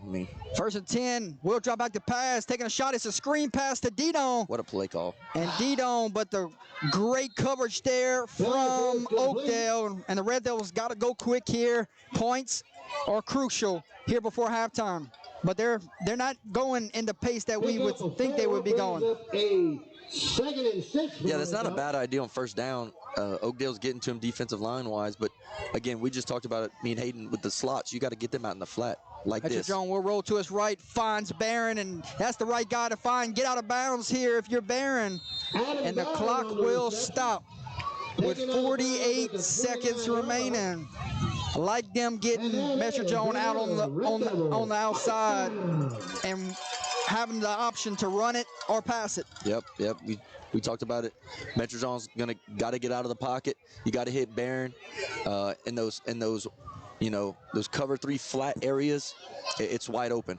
So now they walk the safety over. They're playing a safety over the top of Desertales. They don't want to get beat over the middle, and they go tight end release, and the tight end brings it in. Number 7 into a lot of territory there. Yeah. A lot of traffic. And that is another Red Devil. Now they going with some tempo here. 1st and 10 from the 45-yard line. You got 2 timeouts remaining. When do they start using them? You got to be able to get across midfield, maybe. They're going to throw a screen to Barron. Barron gets a block, springs forward, breaks a tackle, picks up the 1st down. Adam Barron. And they will burn a timeout. Timeout Red Devils with 26 seconds remaining. Ball will be at the 42-yard line when we come back, ladies and gentlemen. Hey, we got some excitement to end this first half. Timeout Red Devils. The piece of Shaq. was founded by Louisiana's own Tony and Elaine Puriette in 1988, and they have been independently owned at the same location for over 25 years. They are proud to be the only independently owned pizzeria in Opelousas, Louisiana. They are happy to serve the customers and the community with not only a friendly service, but also a family dining atmosphere. Come discover the most well-known secret in Opelousas, where they have daily specials and absolutely the coldest beer in town. 1242 Edith Street. Give them a call at 337-948-4838. Back from the timeout. One timeout remains for the Red Devils. No extra personnel on the field. I have not seen this formation here this evening, correct? No, you got the split back. Probably in for some protection. I don't know. You might get somebody to come out in the flat and make it a linebacker to cover. And we got whistles. False start.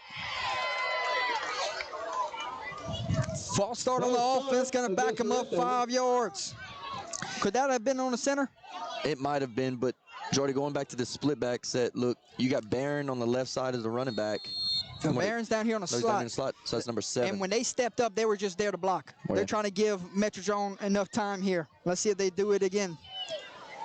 And they're just stepping up, blocking, and he's under pressure. He looks, he's taking a shot downfield into double coverage, and the pass is picked off. And Oakdale will take it down to the 29-yard line, takes a shot, and that was intercepted by, I think, number 8, correct? Yeah, Angel Morrow, and Oakdale Warriors reclaim the momentum. You got Barron in the slot. If you would have posted him, there's no safety help over the middle. You have a chance. They were playing double coverage at the top. Yeah, everybody correct. else was on the island, right? Correct. So that's what I'm saying. So being that you have that one receiver at the top double covered, you put Barron in the slot, he runs his post, you run a vert on the outside. You may have a one-on-one here. I don't know about that double coverage throw there, Jordy. Right now, you're Oakdale. You either take a knee or you hand it off to one of your guys and get it to halftime, because cannot afford a pick 6 here going into halftime. Absolutely not. Coach Bertrand's very content with a 13-0 lead going into half. And Port Barre, you got to go in the locker room and tell yourself, we've missed too many opportunities, but somehow we're still in the ball game, and we get the ball to start the second half. And they will hand it off, and not a bad guy to hand it off to. It's Winfield. He could break one, but will not here. Good job for the defense for playing this final possession out, not springing a touchdown.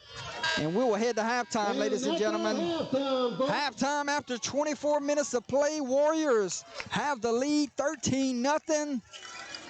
And the story of the first half, my friend, it has to be domination in the trenches, missed opportunities on one side, and questionable calls on certain moments. Yes, absolutely. So for Port Barre, we talked about the miscue in the red zone there.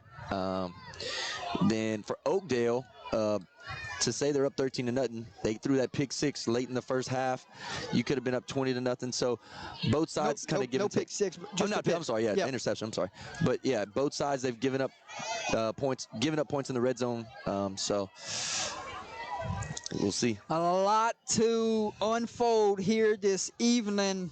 We still got us a ball game, and the Red Devils got to go in, make some adjustments here, get the ball. If you score coming out of halftime, things get interesting. But if you come and you lay an egg, this one could get away quick. And getting away quick with the offense that Oakdale runs, 20-0. That feels a lot more like a 42-0. 20-0 with limited possessions the rest of the way because of the time of possession. You might not get 3 opportunities to get back in the game. Absolutely.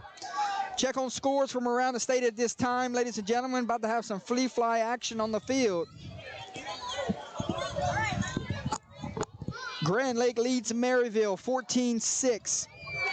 Catholic Point Compete leads St. Ed's 19-6. Oak Grove leads Faraday 20-6. Jennings leads Notre Dame 14-7. Franklin leads Homa Christian 16-0. De La Salle leads Booker T. Washington 23-6. Kaplan leads Abbeville 22-0. Landry leads Sophia B. Wright 21-3. West Washita leads Wassman 14-0.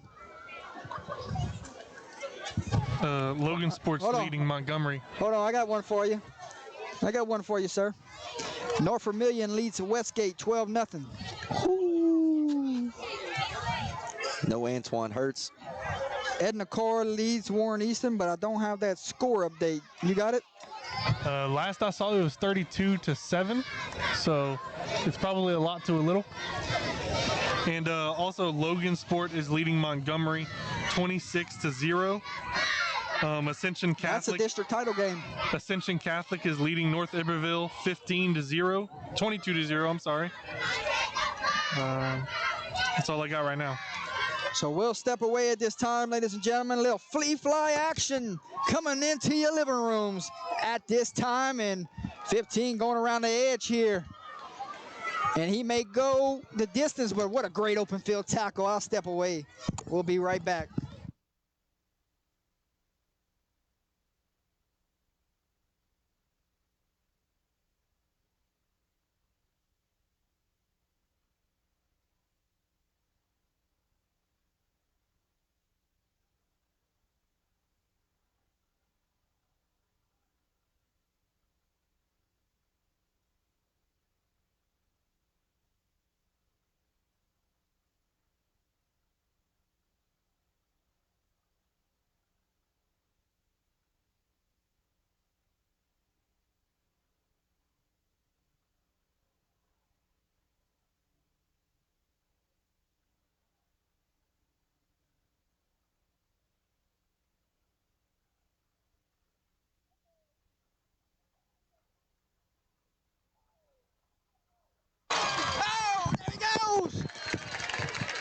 Touchdown! Please! All right, I'm turning my mic back off.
Gary Swallows Taekwondo Plus Tiger Rock Martial Arts, serving Opelousas and the surrounding area since 1988, with programs specially designed for all age groups. Tiger Cubs, 4 and 5-year-olds, juniors, 6 through 11-year-olds, teens, 12 to 15-year-olds, and all adults, 16 and above. Give us a call at 337-948-3433 so you can set up your first free trial class, meet all of our certified instructors, and take the first step towards joining our martial arts family. Taekwondo Plus Tiger Rock, teaching life skills and personal development, one student at a time.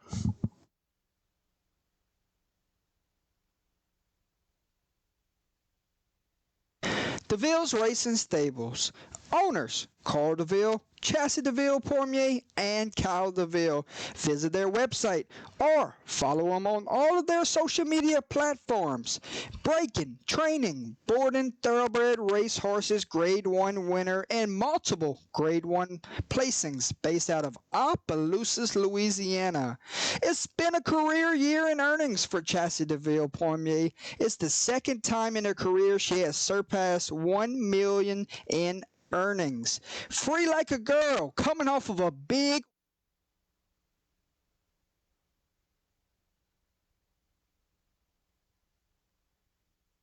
Big Zig Photography is a business focused on capturing those fast memories that will last a lifetime. As once coach, Big Zig is dedicated on giving you his best for you to have those lasting memories. You can reach him on all of his social media platforms. Shoot him an email at bigzigsgraphics@gmail.com. Visit his website at bigzigphotography.com or give him a call at 318-381-3592.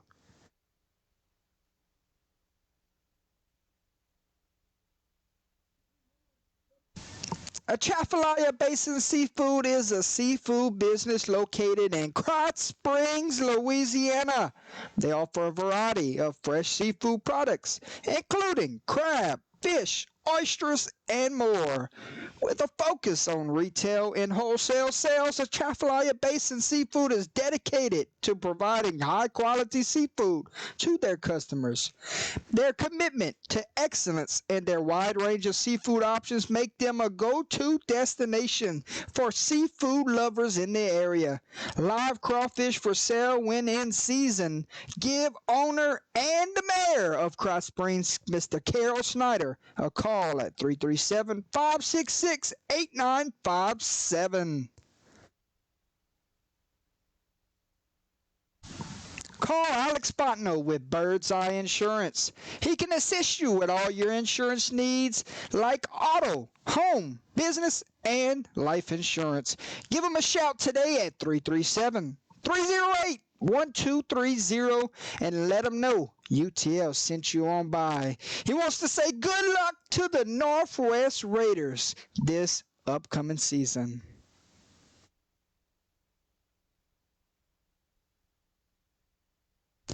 UTL Player of the Game sponsor, Whips Prints, Custom Apparel, and Substrate Designs.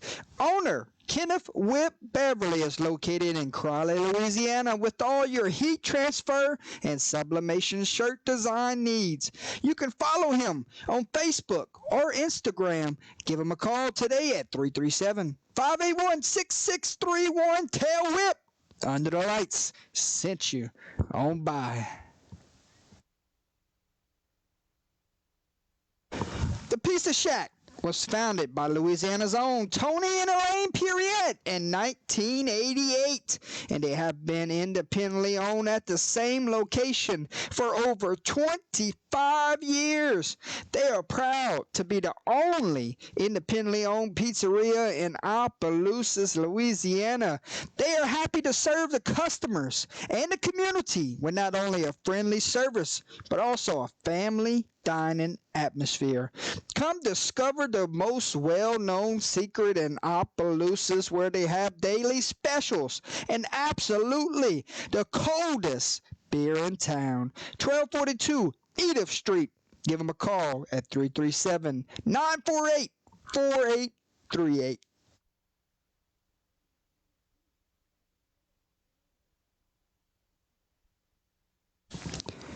Are you ready to take your school's fundraising game to the next level? Fundraising University, America's leading fundraising company for high school sports, is here to help.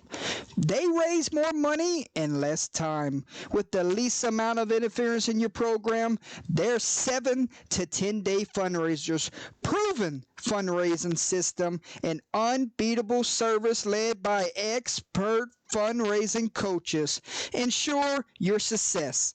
See why teams across the state are switching to Fundraising University. Visit fundraisingu.net today and get started. Give Mr. Stuart Miller a call at 318 278-9344 or shoot them an email at smiller@fundraisingu.net.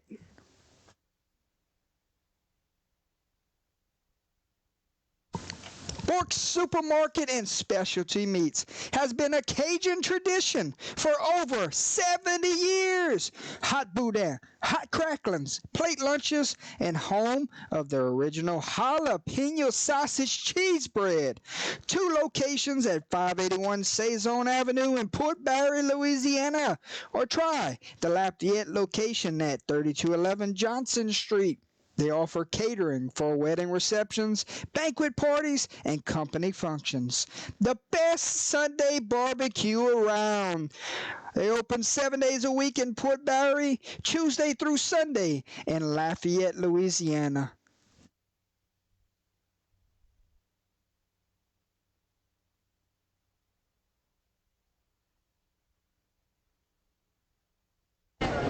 Howard Pool Company, taking pride in every pool since 1973. Locally owned and operated, serving all of South Central Louisiana, specializing in new construction, genuine and vinyl liner swimming pools. Give Mr. Kyle Vidrine a call today at 337-942-7222.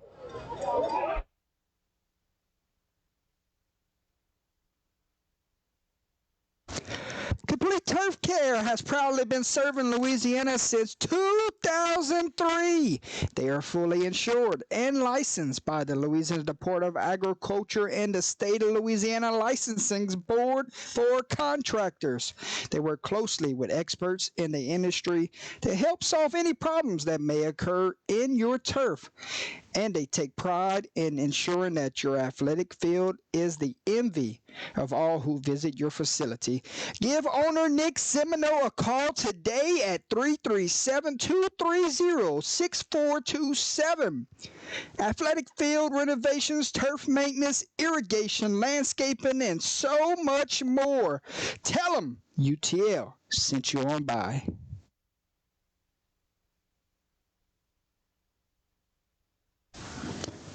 The Crawfish House and Grill, the finest Cajun restaurant in Opelousas, Louisiana, located at 1214 South Union Street.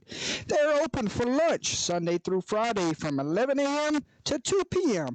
and also serving dinner Tuesday through Saturday 5 p.m. to 9 p.m. So if you're in town for lunch or dinner, pass by for some great Cajun seafood. They are also now serving cold draft beer. So make reservations or take it to go. They're also offering catering. Give them a call at 337-948-0049 or give them an email at crawfishhouseandgrill@yahoo.com.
Back here from halftime at Red Devil Stadium.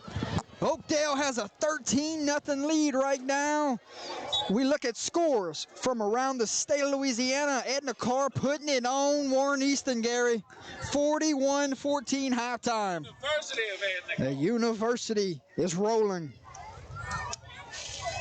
What else we have this evening? Jennings leads Notre Dame 14-7 at halftime. Kaplan leads Abbeville for Battle of the Russo Trophy, 22-0 third quarter. Oak Grove is rolling on Faraday, 34-6. Halftime, Grand Lake, Maryville, tied at 14. You have Ascension Catholic 35, North Iberville 6. That's a welcome to the LHSA moment there. Then you have West Washita 14, Wassman 7 at half, and then Varnado 48, Crescent City 0 at halftime as well. And then the game we have right here we're playing the game up here upstairs on the big screen TV. We're watching it on top of the press box. St. Ed's Trails Catholic Appointment 19-14 with less than 30 seconds to go before halftime. Ball is at the 16-yard line and Blue Jays threatening. Scully will go play-by-play at this time. Hand off to Summerlin. Summerlin gets a block, springs forward, lowers his hat. He's in. Touchdown, and the Blue Jays took less than 40 seconds, and they just went take the lead. Yeah, so for those listening, Catholic had the ball with about a minute left. St. Ed's had 2 timeouts. Catholic runs 2 run plays, gets St. Ed's to call both their timeouts. And with 50 seconds left, Catholic throws up a bomb looking for a pass interference call, doesn't get it. Have to punt back to St. Ed's, and that offense is electric, Jordy. In 3 plays, they were able to score a touchdown, and St. Ed's goes up going into half. That's a backbreaker for the Hornets. 2 7-0s battle for the district tonight in New Roads, and that one's a lot of fun, and we got some fun on our hands here. 2 new guys. Welcome to Under the Lights for the very first time. Daniel Scully, Hayden Lazard with the old vets here. Gary Swallow and Jordan Taylor. Welcome aboard. First half, having a lot of fun, right? You're in a different seat tonight. You're usually calling plays on Friday nights, so your thoughts on everything that you see Under the Lights wise. Yeah, for those of you who don't know, I'm normally with KVN TV with the LCA Knights and stuff. I do stats for us over there, and so, but this is honestly not that different than what we've been the past 6 years, you know, even last year. This setup it's good. I mean, I'm very impressed with what y'all do and how good y'all think, and I think everyone in the comments would agree with me how great of a job you guys do, and it takes a lot of work, and so I'm appreciative of everything you guys do, and I'm glad to be a part of it. Yeah, likewise, and like I was saying before, it's just a privilege to come up and call the game with you and be able to, you know, start this new journey, I guess you'd say. But it's definitely new compared to being on that sideline on Friday nights. This is definitely more of your, you know, media, and you know, I really appreciate the opportunity and excited to do more. And we could not let Gary Swallow not speak this evening, ladies and gentlemen. Welcome into the chat, the GOAT at him this time. Well, Jordan, I'm doing something a little different this time, but guess what? I'm enjoying every minute of it. Watching some Red Devil and some Oakdale Warrior football. Man, look forward to doing something different today, but I can't say nothing more than love doing it, and couldn't happen with a bunch of great people. And don't forget, tomorrow night at Donald Gardner Stadium, Opelousas High School and the Cecilia Bulldogs, a repeat of the state championship. Look out. Live on Under the Lights. Real quick, guys, quick score correction. Westgate is up over North Vermilion 42-7 at halftime. That's more what we thought it could be. Somebody gave a wrong score update.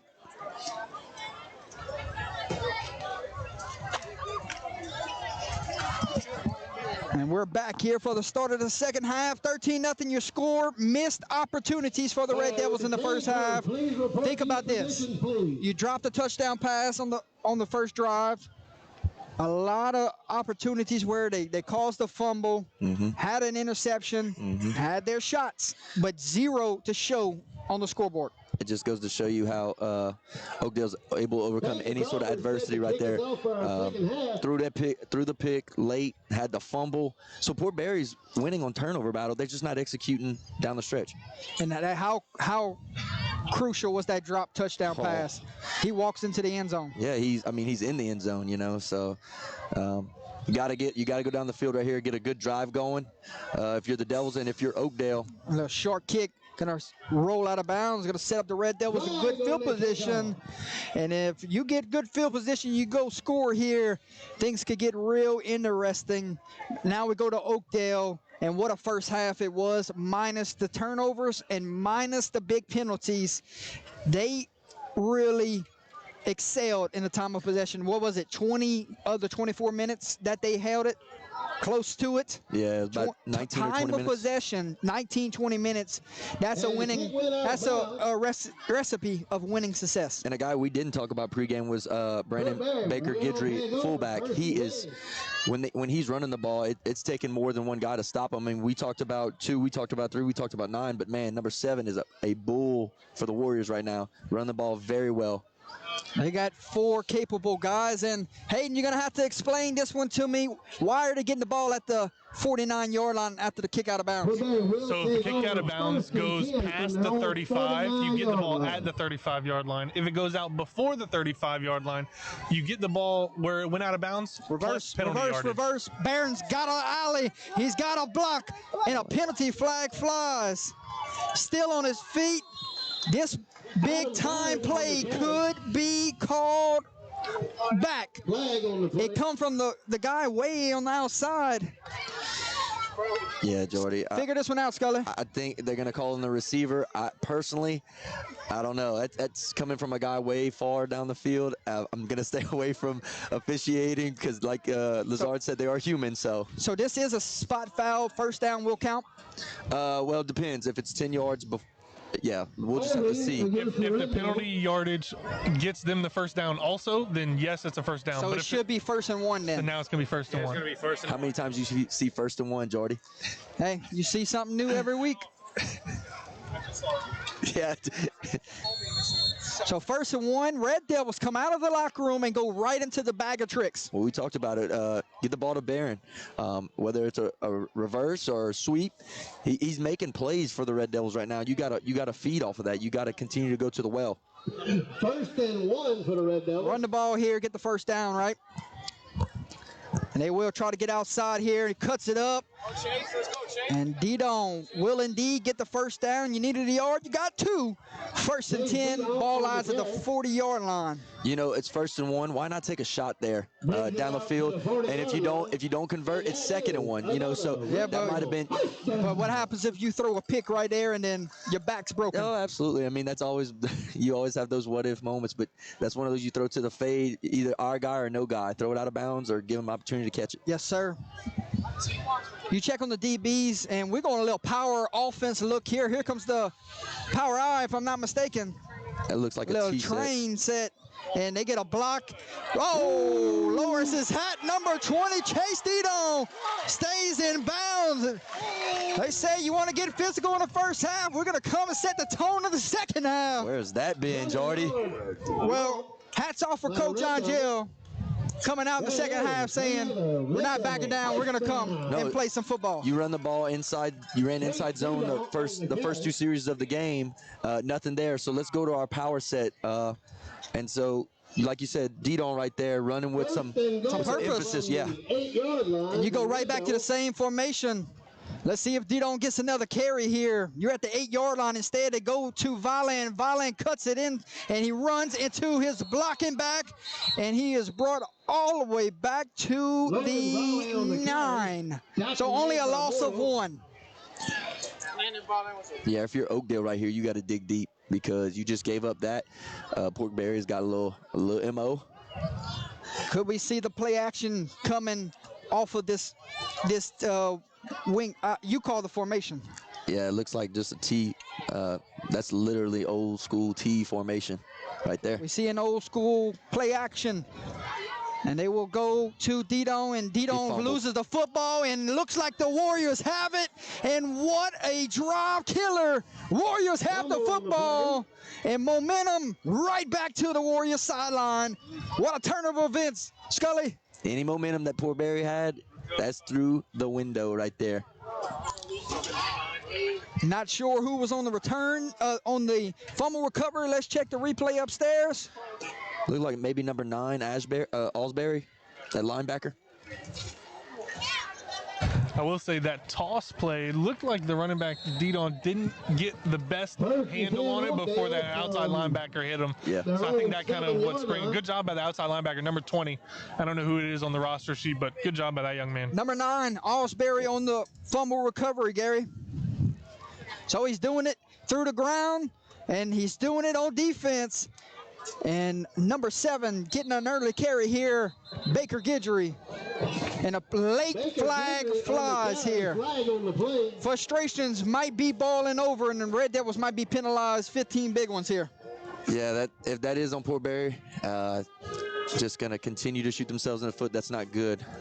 Lazard had a great comment earlier talking about the wing T offenses, and you got to follow guards there. Number 9 and number 20 from Oakdale did a great job of following guard, and they made the play, sent them right to the play. So personal foul against the defense. Thinking it's a late hit, right, Lazard? Yeah, it being a personal foul and being so soon after the tackle has to be a late hit or a hit around the pile is what I would think. So a fresh set of downs, 1st and 10. Warriors with a 13-0 lead. They're going to start working on this game clock. Oh, absolutely. And a quarterback keeper here. Number 3 still churning those legs for 9-10 yards there, C.J. Waller. You know, we didn't call his name as much as we, we're used to in the first half, but he will always get his. He's just a field general. He's doing a great job. Other than that one interception, he really hasn't had a bad game at all to speak of. 1st and 10 from the 37-yard line. 8:35 to play here, third quarter.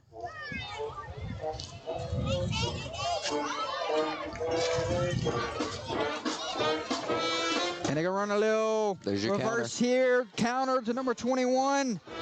And he is brought down by number 6, Tucker Smith. But they're trying to get the ball to Macelio on the outside. Very surprised they didn't run that play with Winfield. In the first half, we talked about those safeties having to come down and make plays. If Smith and Barron are able to do that consistently, Oakdale will stay behind the chains. But we also said counter is going to come. There it was, and the safeties played it perfect, Jordan. They're just running a one safety high look here, walking the other corner down. And here comes Winfield, and they set the edge there, do a great job, and the defense finally gets home.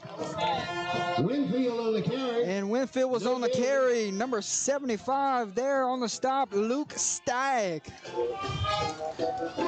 Yeah, so what you're seeing from Port Barre in the second half is whenever Oakdale motions, those safety is rolling down and the opposite safety is rolling high, and it's creating a better, you have more defensive players to play the sweep, to play G, whereas in the first half, they weren't rolling their safeties down. 3rd and 8, you got to walk up Stelly here. He's going to give them about 5 yards. A lot better job here. They're going to fake it here, throw it out. Pass is tipped up and caught by number 21. Wow. Oh, wow. Right place at the right time for Macelio. What a catch from Keen Maselli. He always finds a way. He finds himself in the right situations. That's Smith down on the field right there. Number 6, Tucker Smith, the injured Red Devil at this time. A tip ball, you played it perfect. You're getting off the field. It would be 4th and 8 if you knock the football down. Barron knocks it right into a waiting receiver's hands. It looked like it was intended for number 10, the tight end. He looked like he overthrew him. But, man, the tip right there straight to Maselli. Straight up in the air and found it. Right place, right time. Smith walks off on his own power, so great sign to see there. Can't afford to lose him. He's coming down and making some big-time tackles in the secondary. Absolutely, those safeties rolling. With these wing tees and these run-heavy offenses, your safeties have to be able to come down and make plays because the linebackers and the D linemen, it's very foggy with all those linemen trying to get to the guards. Guards trying to get to the linebackers. So 1st and 10 after the tip ball drill. I guess that's why you work it in practice, right? Yeah, absolutely. You never know when it's going to come into play.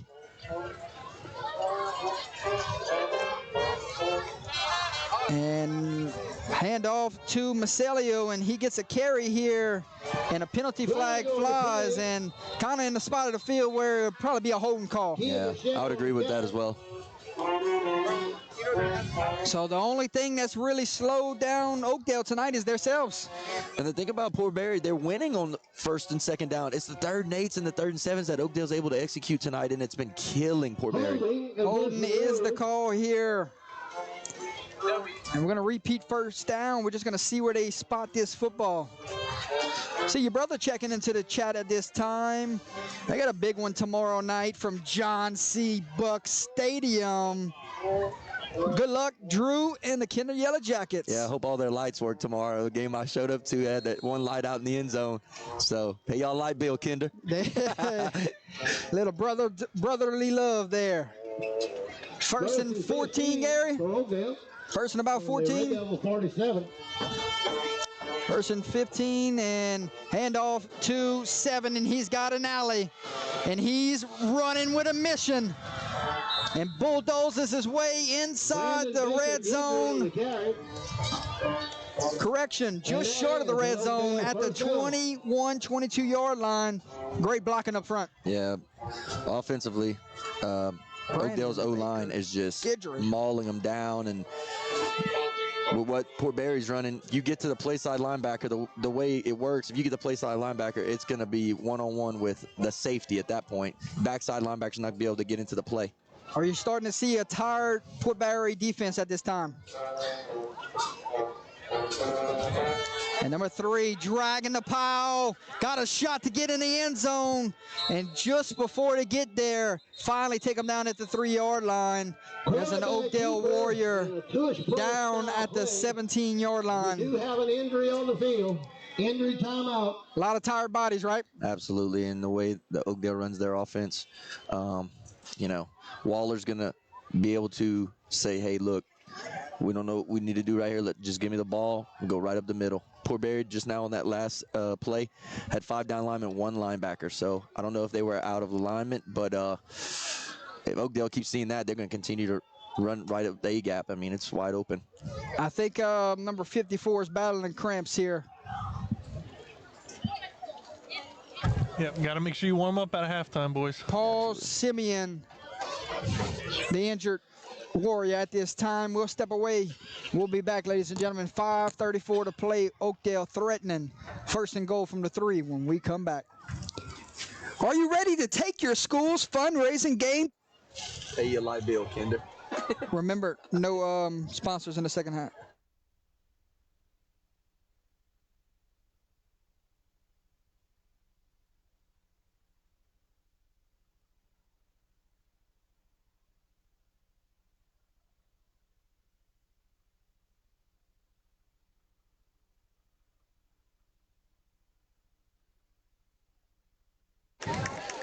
And he's going to get up and walk off on his own power. And Scully, it is. He's battling cramps here, so great sign to see there. Nothing serious. Yeah, number 54, Paul Subion, looks like he just battling cramps there. Like Lazard just said, that you got to come out of halftime. You got to stretch well because you get stiff. You're sitting there 20 minutes out of halftime. It happens. 1st and goal from the 3 in an offense that's built for 3 yards. This one could find the end zone very quickly. If you're Oakdale, you're licking your chops. Hold on to the football. You'll get in 3 and 4 plays. And they hand it off to the big fullback, and I think that's number 7, and he walks in. Touchdown Warriors, and they extend their lead here on the road. And let's see if that's 7 or 9. The 7. It is number 7, Brandon Baker Guidry. the unsung hero here on the road. Absolutely. We talked about, like we said, talked about Winfield, talked about Waller. Talked about Alsbury. Yeah. And it's been Baker that's really did some damage here this evening. The Baker Guidry show tonight. Peyton Crawford in to attempt the Snap extra hole point. kick is up and no good. And no good. So new score here from Red Devil Stadium with 5:18 to play here. Oakdale extends their lead. It is now 19-0. Scully, we talked about it before we went to halftime. If Oakdale went up 3 possessions, it would be very hard for the Red Devils to get 3 possessions the rest of this game. The way Oakdale runs their offense, this 19-0 feels like 40-0, Jordy. The way they just bleed the clock away. They're going to shorten the possessions of Port Barre. Now, if you're Port Barre, you've shown life. You can drive on Oakdale, but you got to be able to hold on to the football, no penalties, and punch it in at the end. You go back and look at film tomorrow, and it's going to be, man, we dropped a touchdown. Man, we fumbled inside the red zone. We've had some costly penalties. It has not been a clean night, but they're still battling here in the third quarter when Oakdale really could have put this one away and ran away with it. And on the flip side, if you're Oakdale, you kind of had sloppy in the second quarter with the pick 6, and you had the fumble. Yeah, the big interception. Why did I keep saying pick 6? Interception, I'm sorry. Yeah, could have been a pick 6. And Boot meets ball here, lets it drop in the same situation how we started the game, back at the 7-8 yard line. And the Red Devils not clean on the special teams department tonight, and a late penalty flag. And Tucker Smith on the return. this is against the Red Devils. Flag on the play. You're backed up in your own territory, and it is against the Red Devils, and costly penalties have started drives tonight in poor territory. Mr. Gary made a great point before the game. Special teams have to be special if you come into a game, knowing the situation, and that's twice on kickoff that Port Barre's given up extreme amount of yards on the kickoff return. You got to be able to go up and catch that and go from there, but letting it bounce is not it. And the penalty marches them all the way back to the 5 yard line. You've only taken 2 shot plays here this evening, so why not try to get some breathing room here? Yeah, let's look for Barron in the flat. Let's look for they got Winfield on Barron. What a great matchup that is, and a low snap in. This may be a safety, Gary. Ball is still live, and Oakdale picks it up. Number 21, touchdown Warriors. And when it rains, it pours, and Oakdale has pulled away, and that may be all she said, folks. Macelio recovers the fumble, and the Warriors are well on their way to a victory this evening. Once again, you find Keen Maselli, right place, right time. He had the tip catch earlier. Now he has this, I guess you'd say, scoop and score for a touchdown, but it's already in the end zone. A fumble recovery in the end zone. If you're Oakdale, they always say, step on their throats in the second half, and that's what they're doing. And yeah, if you're Oakdale here, you just want to keep your foot on the gas and just keep up the pressure. And then if you're Port Barre, you want to come out like you did in the beginning of the second half, because they came out hitting, and they just need to not turn the ball over that first drive, and they're fine. But it starts with the big penalty and not coming up to field the ball. That's why you're in that position. And hats off to Oakdale for taking advantage of it.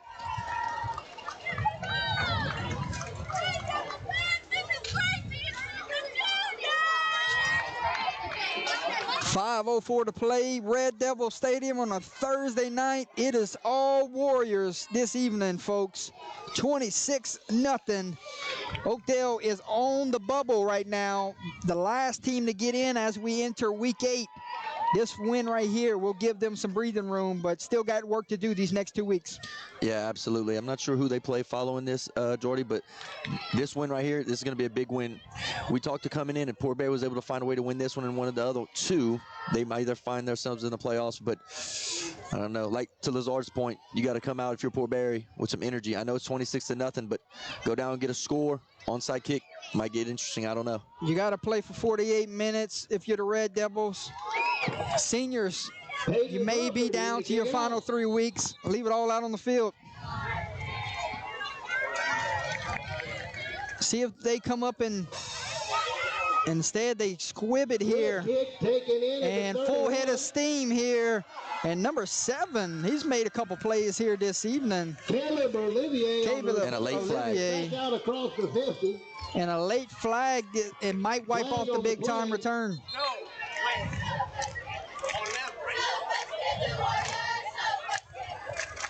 See what the call is here.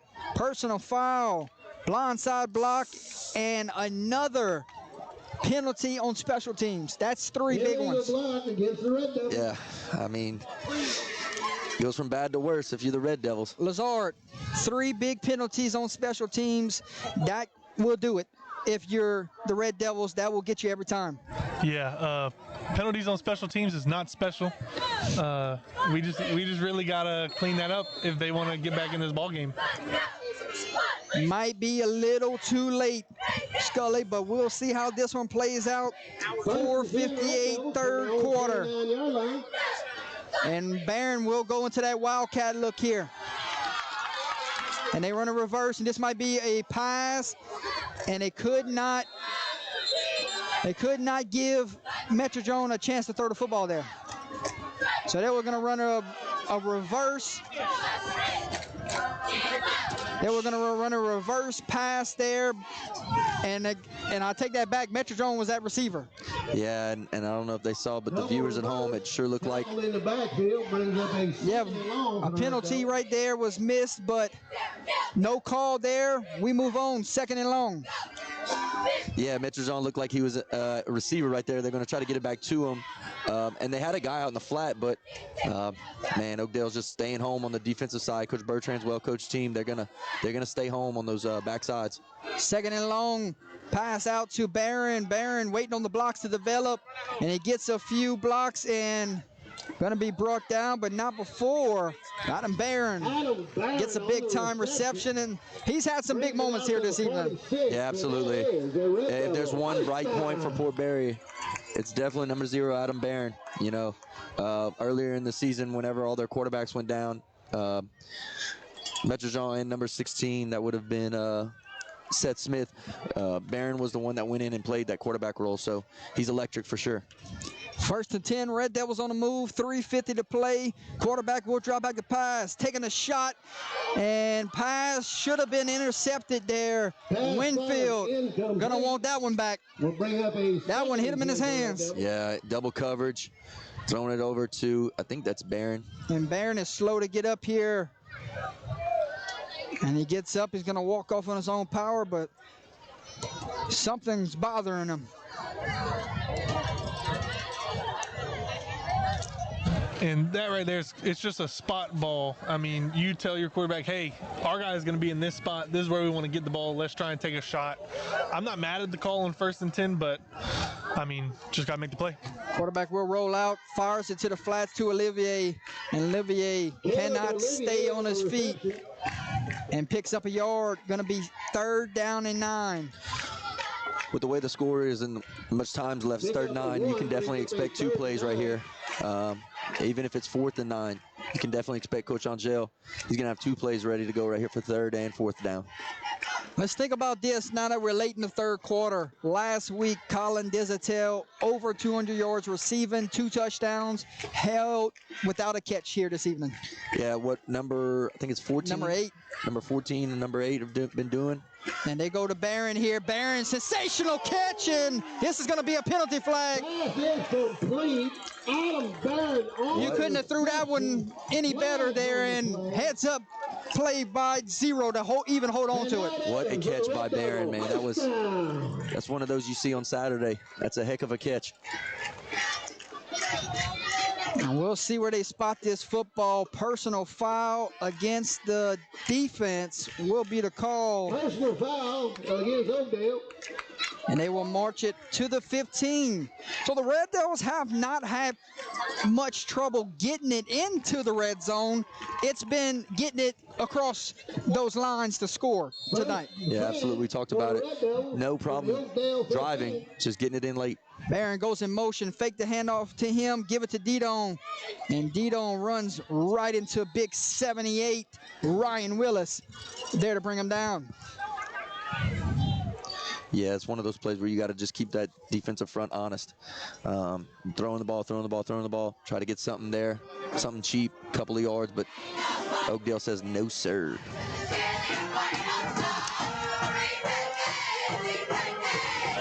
Pick up a run on the play. A lot of these skilled guys have played both sides this evening, and you can see it starting to wear on them. Absolutely. 2nd and 9. Quarterback fakes, throws it over to Barron. Adam Barron. And we're trying to figure out what the call is here. A late whistle, and they say incomplete pass. They let that one play out for a little bit before they finally decided what they wanted to call. Yeah, I don't know I don't think they didn't know what to call either, though. Probably safest bet is just call incomplete at that point. I think that's one of the ones where the ref got caught without the whistle in his mouth and just took a little bit to get it there. Scully, we talk about it. They having no problems getting down here, but once they get down here, they keep stalling. 3rd and 9, here comes the reverse. And Adam Barron going to be brought down from behind. Guess who? Number 8, Angel Morrow. In the backfield. And it is 4th down and long. Big loss. That defense Coach Bertrand's got, they are so disciplined. They're gonna get beat once, not twice.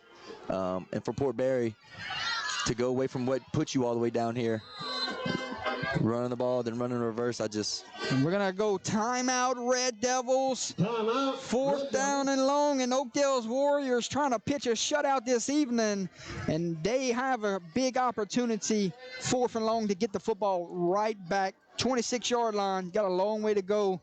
Now you start taking a shot here towards the end zone, maybe. Oh, you have to. 4th and 20, there's no doubt. Your first down's at the 6-yard line, 5-yard line. You got to get it to Barron, maybe over the middle, or to number 8, Desatel. You said he had 200 yards receiving. 2 touchdowns, no catches here tonight. Yeah. But they've been double covering them with safety help this evening. That's opening up Barron this evening. And Barron's had his catches, but at some point you got to say, Desitels, go make a play. Yeah, and they did that in the first half, and he threw it to the double cover Desitels, and it was picked. So that was a shot play though. Throw him a slant, throw him a hitch, see if the big man can start getting in a rhythm. But right now with a 26-0 hold, you got to find just whoever's open. Yeah, being 4th and 20 though, that's hard for Coach Angel to just say, hey, I got this play on 4th and 20, we're gonna run it. You know, they don't have many of those. There is no play for anything longer than 15 yards. Often coaches will say. Here comes the old Alabama-Auburn play right here. Milroe just throw it to the end zone. Yeah. See something. 4th down and long. Can Oakdale do it one more time? Tallis will drop back the pass, steps up in the pocket, takes a shot, and he throws an interception to number 21, is it? No, they called it incomplete, but it was. Oh, it was intended for Barron. Scully, I don't know if that was dropped. That's what they had said, so. I got to go with the officials on that one, Jordy. I'm not sure about that one, Gary. I thought that was interception. Nah, I think the ball dribbled a little bit on the ground whenever it got in between them. Hayden got the binoculars upstairs here. LCA specialized him with some binoculars, helping him out to see the field this evening. Because I saw interception. But 21 there on the coverage. Macelio having himself a big second half. We talked about it, Jordy. Key Macelli's going to find the ball finds him, one or the other, but he always finds a way to make a play. We'll give you scores at the end of this 3rd quarter from around the state of Louisiana. 26-0 your score. Oakdale will start this drive off with a handoff to number 7, Brandon Baker Guidry, for 3 yards. Yeah, we haven't seen that a whole lot today. In a typical wing T offense, you know, you see dive, you see option, but they've run a lot of off tackle, a lot of G and sweep, and, you know, straight dive right there. That's hadn't been run that often tonight. 2nd and 6 for the Warriors. 2nd down and 6, 30 seconds remains here in the 3rd quarter. What looked like a game that could be competitive throughout. With the missed opportunities here this evening, Oakdale's taking over. And Winfield may be gone here. One man to beat, and Adam Barron just saved the touchdown. Deverick Winfield on the carry. Only a matter of time. before Deverick Winfield would break one. Yeah, we talked about it. You know, his speed he's probably one of the fastest kids on the field, if not the fastest. But like I said, poor Barry might be down 26-0. Adam Barron is playing his heart out for the Red Devils. He is a senior. He is a senior. So he's got 2 games left after tonight. He's leaving it out all on the field. You start to look to next week. Oakdale will have Avoyelles, and the Red Devils will have Kinder. Yeah. Does not get easier for both teams moving forward. Thing about Oakdale and Avoyelles next week, that's another run-heavy team in Avoyelles, so might have a game that lasts an hour. Number 7 gets the carry in the final play here in the third quarter. Brandon Baker Guidry will take us to the fourth quarter, ladies and gentlemen. As they hit 0 on the game clock, we'll head to the fourth. 12 more minutes to go to decide a Week 8 winner. And Oakdale looks like they're well on their way. And Scully, we go to the fourth here. I want to thank you for being here this evening. Hayden, I want to thank you for being here this evening. Gary Swallow, I want to thank you for being here this evening. I want to thank the head football coach here, Brent Angel, and the administration for having us here this evening. Always an honor to come back home and see some Red Devil football, and mad respect to the Oakdale Warriors. Me and Coach Kevin Bertrand, really good friends. Yeah, Coach Bertrand, whenever I was over at Sacred Heart, coaching over there, and going to school there, Coach Bertrand was at Basile, so we had a lot of battles ourselves, and I've always had a lot of respect for him. He does it the right way, one of the best in the state, and so you can tell tonight with the defense that's playing their hearts out right now for the Warriors. Yeah, they've allowed Port Barre into the red zone, but their bend but not break defense is definitely showing up here tonight.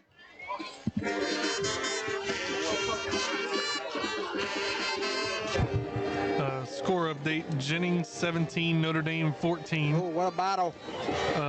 Logan Sport and Montgomery. Logan Sport 40, Montgomery 8. It's a running clock. The coaches have agreed to it. Hello, district champion Logan Sport Tigers. And then the game we have up here in the booth as well: St. Ed's 22, Catholic of Point Capee 19 in the third. 2 7-0 was great battle in New Roads right now. Second down and 9 for the Warriors to start this fourth quarter. Red Devils, very limited depth this evening. A lot of key injuries piled up. Yeah, absolutely. When you look down the sideline for Port Barre, you have key starters out. Absolutely, you have 4. Number 4, Bailey Rito, number 16. So 2 key guys right there that I can remember from earlier in the season that really did damage against us. So that hurts them for sure on the Red Devil side. And number 24 never got to play a down. Correction, I can't see what number it is, but the starting tailback for this year never got to play a down this year. Got a fumble. And we got a fumble. And it looks like the Red Devils have the football. So if there's any positives this evening, you could say they called some turnovers. They moved the football. It's just have not finished drives here this evening. Yeah, 3 trips into the red zone, 3 turnovers. And that's all you can ask for, really, playing against a methodical offense like Oakdale. You got to be able to execute, be able to finish those drives, and they haven't tonight. And it was number 13, Jackson Fontenot. Never got to play a down this year. Hurt in practice before the season started. Out for the season. He was going to be something special in the backfield. So we will see him a year from now, Scully. So a lot of key injuries, and they just got the quarterback back last weekend. He's open. Tough night here this evening. Pass falls incomplete. Will make it 2nd and 10. Oakdale, you look, they got some good-looking kids up front on both sides of the football. Yeah, we talk about it all the time, Jordy. They passed what you call the eye test. Oakdale's got some nice-looking kids, man. And they got 4 key guys that touch the ball on any given down, and as long as they stay healthy, my friend, Oakdale could find themselves in good position to maybe even sneak up to the host position in the playoffs. Yeah. But they got some work to do. Absolutely. They'd have to win out and maybe get a little help. But being that the top 5 get a bye, they would have to get to that 16. So, or top 4 get a bye, sorry. Yeah. Catholic Appointed P just retook the lead. We'll give you that score after this play. 3rd down and 10. Some extra help in the backfield. Give Tyler some time to throw here. Taking a shot down the field and not giving Barron a shot here. Overshoots his intended receiver. And it is 4th down. Penalty flag will fly in the backfield, though. Either roughing the passer or holding here. Yeah, we haven't said his name a whole lot tonight, but for Oakdale number 52, Tylen Jackson. And instead, we were wrong both times. Personal foul, hands to the face was the call against the Warriors. Go ahead, finish your statement. So yeah, so Tylen Jackson for Oakdale, he's been dominating up front for the defensive front and offensive front for Oakdale. So guys like that don't really, get their credit, but man, he is just creating a lot of havoc for Metro tonight. Score updates around the state after this play call. 1st and 10 Red Devils. Try to go find the end zone here, finish on something positive, right? Absolutely. And he's got a man wide open. It is Barron, and Barron crosses the 50 at the 47-yard line, and the chains will move. Yeah, that's that old vaunted cover 3 zone buster right there. You got an arrow, you have a deep out and a vert, and that's going to stay open. It's been open all night. So it just found it a little too late. Yeah, absolutely. That's the 3rd time they've run it on this drive. The first time they finally connected, and it looked good. Grand Lake leads Maryville 40-14. That was once a 14-14 halftime score. And Didon did not start this season playing tailback. He was your starting defensive tackle. And with a lot of injuries that piled up, he had to step into this role. Yeah, that's definitely hard to do, going from an interior defensive lineman to running back. 2nd and 12 for the Red Devils from the Oakdale 49-yard line. Catholic Appointed P leads St. Ed's 27-22. Good one unfolding in front of our eyes. Absolutely, and that limited seating they have over there. And Viland's going to get a carry here. Spins off of the fender, but tripped up for a loss of 2. Logan Viland on the Go ahead. No, yeah, just to finish off what I was saying, Catholic Stadium, it's down in a hill, so it's limited seating. I'm sure it's electric over there. Southern Lab leads Kentwood 6-0 at this moment. Who would have saw that one coming? Wow, what a game. Quarterback takes a shot, got Barron again. And Barron having himself quite the second half here this evening. He's got to have at least 200 yards all purpose. Adam Barron on the catch. Has to. But not enough for the first down. Going to be 4th and 2. Offense definitely will stay on the field here, and can't run the football here. See if Barron can go get you 3 yards. Going with Barron right here at the flat or somewhere. He's got to find a ball. 4th and 2, waiting on the snap. Try to draw him off sides, and Tyler will look to the sideline. Angel sends in the play late, 5 seconds, got to get the snap off. And they will, and they throw it over the middle, and first catch of the night. Pass is complete. Colin Desatels. Red Devil, first down. Had to get him the football at some point after the sensational game he had a week ago. Hats off to Oakdale secondary. Yeah, Barron might be killing them, but I bet their emphasis coming in was we're not going to let Desatel beat us. And to give up 1 catch, 9 minutes left in the 4th, that's impressive. Yes, sir. 1st and 10, 9:15 remaining in the 4th, and Barron going to get the sweep here. Gets a couple blocks on the outside, and is drugged down from behind, and a flag flies, and Barron is not happy about that one.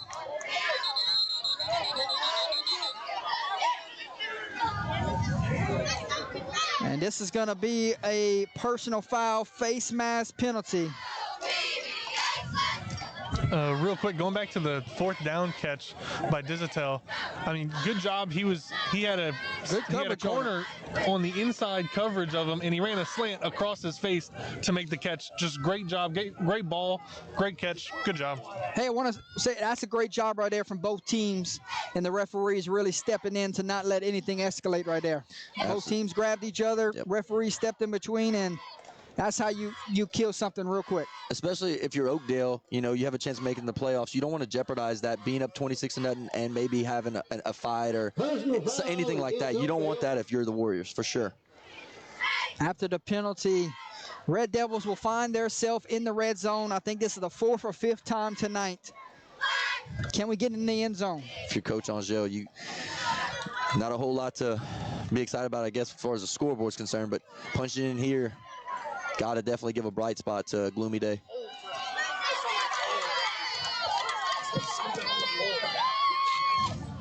First and 10, Red Devils from the Oakdale 11. Final score, Kaplan reclaims the Russo Trophy. 3 goes a slant over the middle, and the pass was thrown behind him and falls incomplete. Was looking for Omar Ware there. And it will bring up 2nd down and 10. So Kaplan reclaims the Russo Trophy with a 44-0 victory over the Abbeville Wildcats. And Oakdale takes a timeout. I think this is a timeout for Coach Bertrand to calm his guys down. Yeah, you're up 26-0. You don't want to have any extracurriculars, especially, you know, where they're at in the playoff race. A team like Oakdale, you're trying to fight to get in. So this right here, it's almost a move point if you score, if you're on defense. So maybe they're going to rally the whole team together for Oakdale and probably harp real quick about, hey, let's control the emotions. Let's get out of here on a road win. Correct.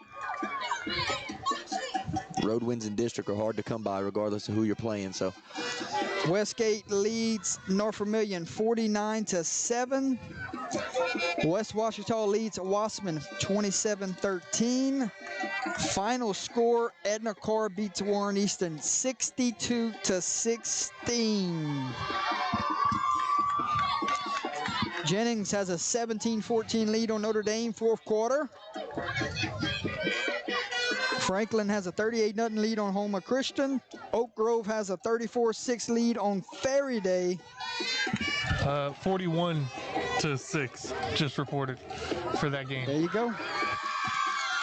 Jordy, you have high school football, and then you have Edna Carr. Different level. It's about time they get back to the Dome. As Gary would say, the university. The University of Edna Carr. 4 years too long for the University of Edna Carr, and fires it out to Barron, and that connection's heating up here late between Metrozone and Barron. Probably should have seen it early. Yeah, and if I don't know if Metrozone saw him, but number 7, Caleb Olivier was playing H-back right there. He followed Barron. He was wide open. Actually, the rover went with Barron, so Olivier would have been wide open. It would have been a walk-in touchdown if you'd have hit him right there. 3rd down and 5. Ball is spotted at the 6-yard line. Violin waits in the backfield. He gets the carry here, trying to stretch it outside, and even better defense. Time and time again, when they get backed up in their own territory, that's when they play at their best. Bend but don't break is the name of the game. Coach Angel is going to have 2 plays right there. So 3rd and 5, we're going to run the ball, try to get as close as we can for 4th and short. Now it's 4th and 5. So. And Fort Barre will take a timeout. We'll take a timeout with them, ladies and gentlemen. 7:52 to play here on a Thursday night from Red Devil Stadium. All Warriors at this moment. 4th down and 5 when we come back.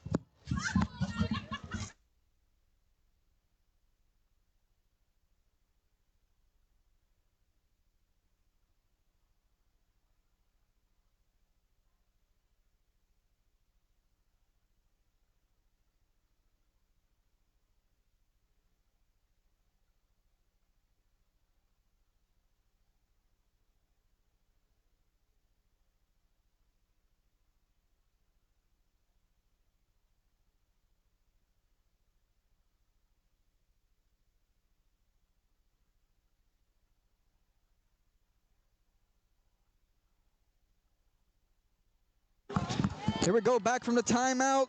Timeouts remaining. Oakdale has 2, Port Barre has 1. 7:52 to play, 4th and 5. See what the play call is here. Any guesses? Well, Barron is here. It might be a little zig route if I had to take a guess. Instead, he goes in motion.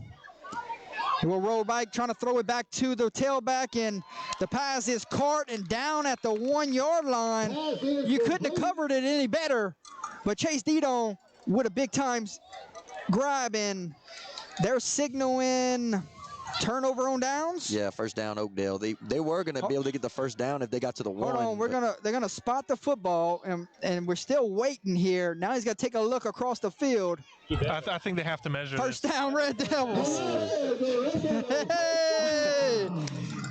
They said the referees signaled turnover on downs, and then the white cap came back and overruled them. So Jordy, I don't know if you saw, but they moved the chains to where the scrimmage was, and they were getting ready for Oakdale to get first and 10. Timeout, Oakdale. They do not have the right personnel on the field. They got to try to get their defense back on the field because they saw turnover on downs pointed this way, and they put the offense on the field, and then the referee comes back and says, first down, Red Devils. Yeah. Now they got to hurry up and get everybody back on the field. Yeah, so you had the four linesmen on the other side of the field say turnover on downs. So then they moved the chains, but the white hat saw that it was a first down according to where the chains were set up. So I don't know.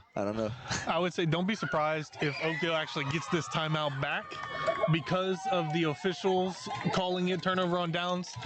They may give it back. That's what the long discussion on the other sideline between White Cap and Coach Bertrand at this time. We had a sideline reporter. You think LC will let us borrow theirs on Thursdays? I don't know. I mean, we can ask him. Because y'all are a top-notch platform, my man. Y'all do everything to the T 5-star platform, and congratulations on the successful platform you guys have. Welcome to the platform. Under the Lights, got your own section on KVN TV. You're right. We are live on TV tomorrow night. Actually, we're not live on TV tomorrow night. We are on replay following in the weekend. There you go. So after all that, not sure what the conversation was about, but it is first and goal from the 2. And they go with that power offensive look here. Let's see if they can punch it in. And they go under center, give it to Didon. He cuts it back inside and lowers his hat. And Didon has ran hard this evening and caps off this drive. A drive that you can say was the Adam Barron drive. Yeah, if you had to look for a guy there, number 0, Adam Barron. We've said his name multiple times tonight, and rightfully so. He has single-handedly carried that drive right there, finished off by a physical run. And we will have an extra point here. Number 11 on to do the kicking duties, Ashton Ellis. Barron will hold here. Snap, hold, kick is up. Extra point is up. And good. So no shutout here this evening.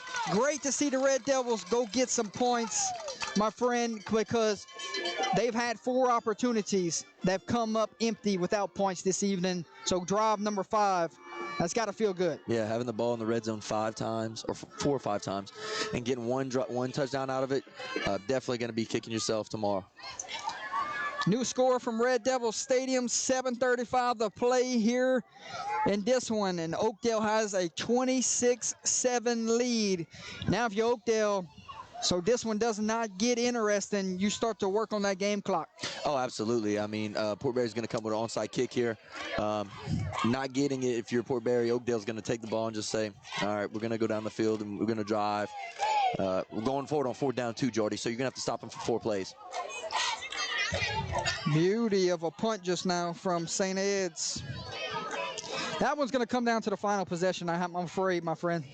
No, absolutely. Both teams well coached. Both teams 7-0. So Ellis tees it up.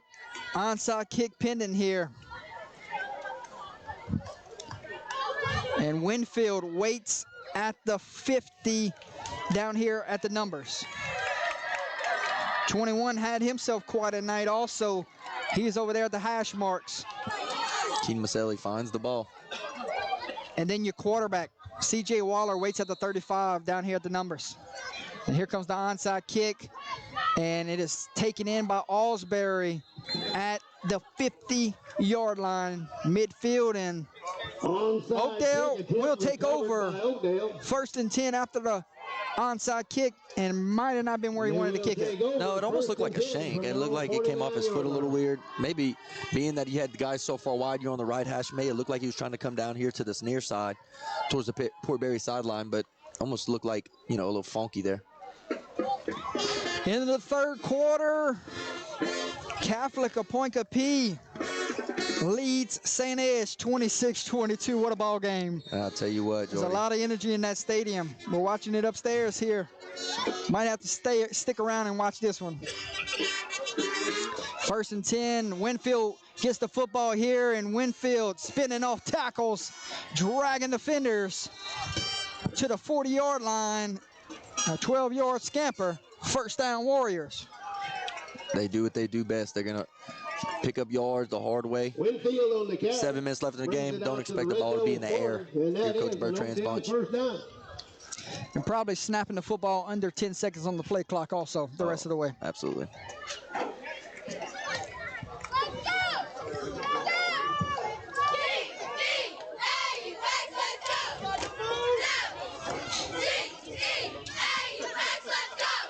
First and 10, Warriors.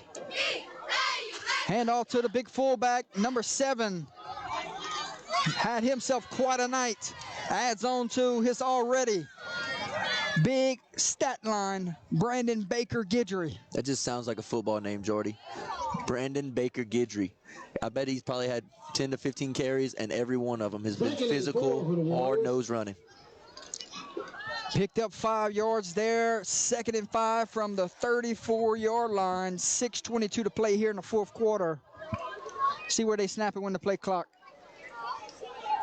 just hit under 10 seconds. So good coaching here, working the clock down. Yeah, they'll work it down to that under 5. Waller waits on the snap. We'll give it to Macelio, and Macelio going to be drugged down from behind by Omar Ware. Omar Ware on the tackle. 5:52 to play. 3rd down, back to the original line of scrimmage. Jordan, the one thing I'll say about Port Barre that's very impressive is they don't stop playing. They still got guys rallying to the football. They're still playing their hearts out. Yeah, they're playing hard, and a lot of these guys are playing both ways because of the limited depth that they got. 3rd and 10 for the Red Devil, for the Warriors.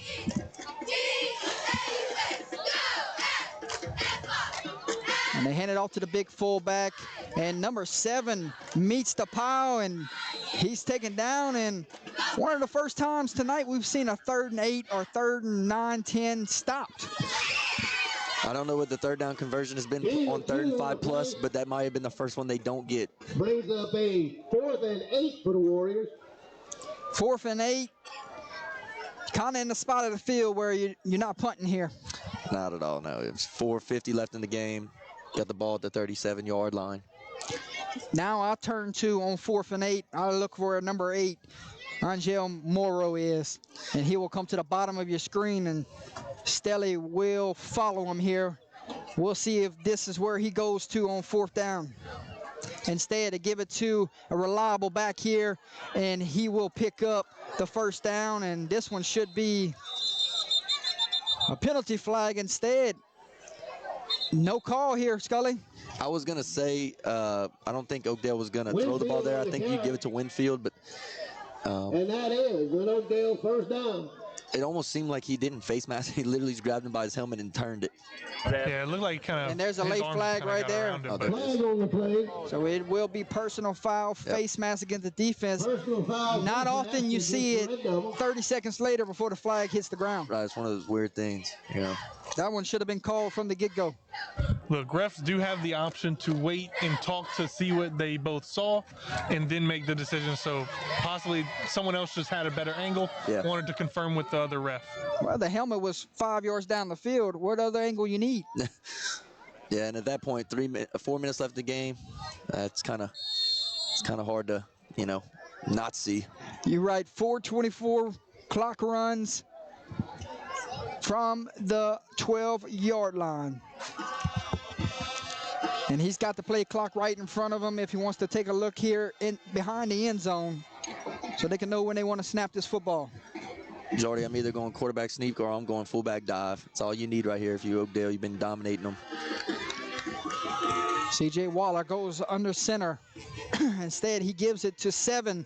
And 7 trying to win player of the game honors here this evening by capping off a touchdown, Gary.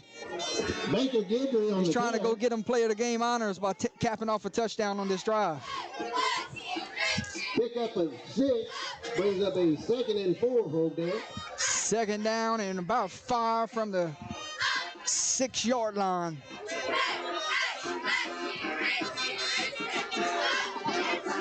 Oakdale brought it to him tonight, and it's going to be, you know, a test when they go to play Vols. Vols is physical as well. Should be a good one when they play.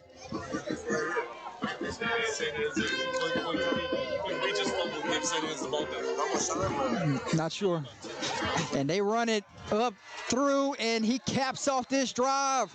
Number 7, Brandon Baker Gidry. Brandon Baker Gidry. What a night for the junior.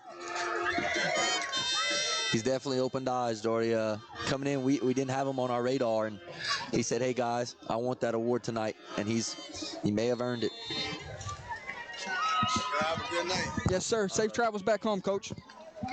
Extra point pending, number 34 on the kicking duties. Peyton Crawford. Attempt the extra point. 12 will hold. Low snap. Kick is up. And The kick is up. good. Good. New score from Red Devil Stadium, ladies and gentlemen. 3:07 to play. All Warriors this evening on the road. Score is now 33-7. What an effort from Coach Bertrand's Warrior Ball Club this evening. Absolutely. Coach Bertrand emphasizes discipline, physicality. We've seen both of those tonight. They've done a great job on all 3 levels, Jordy.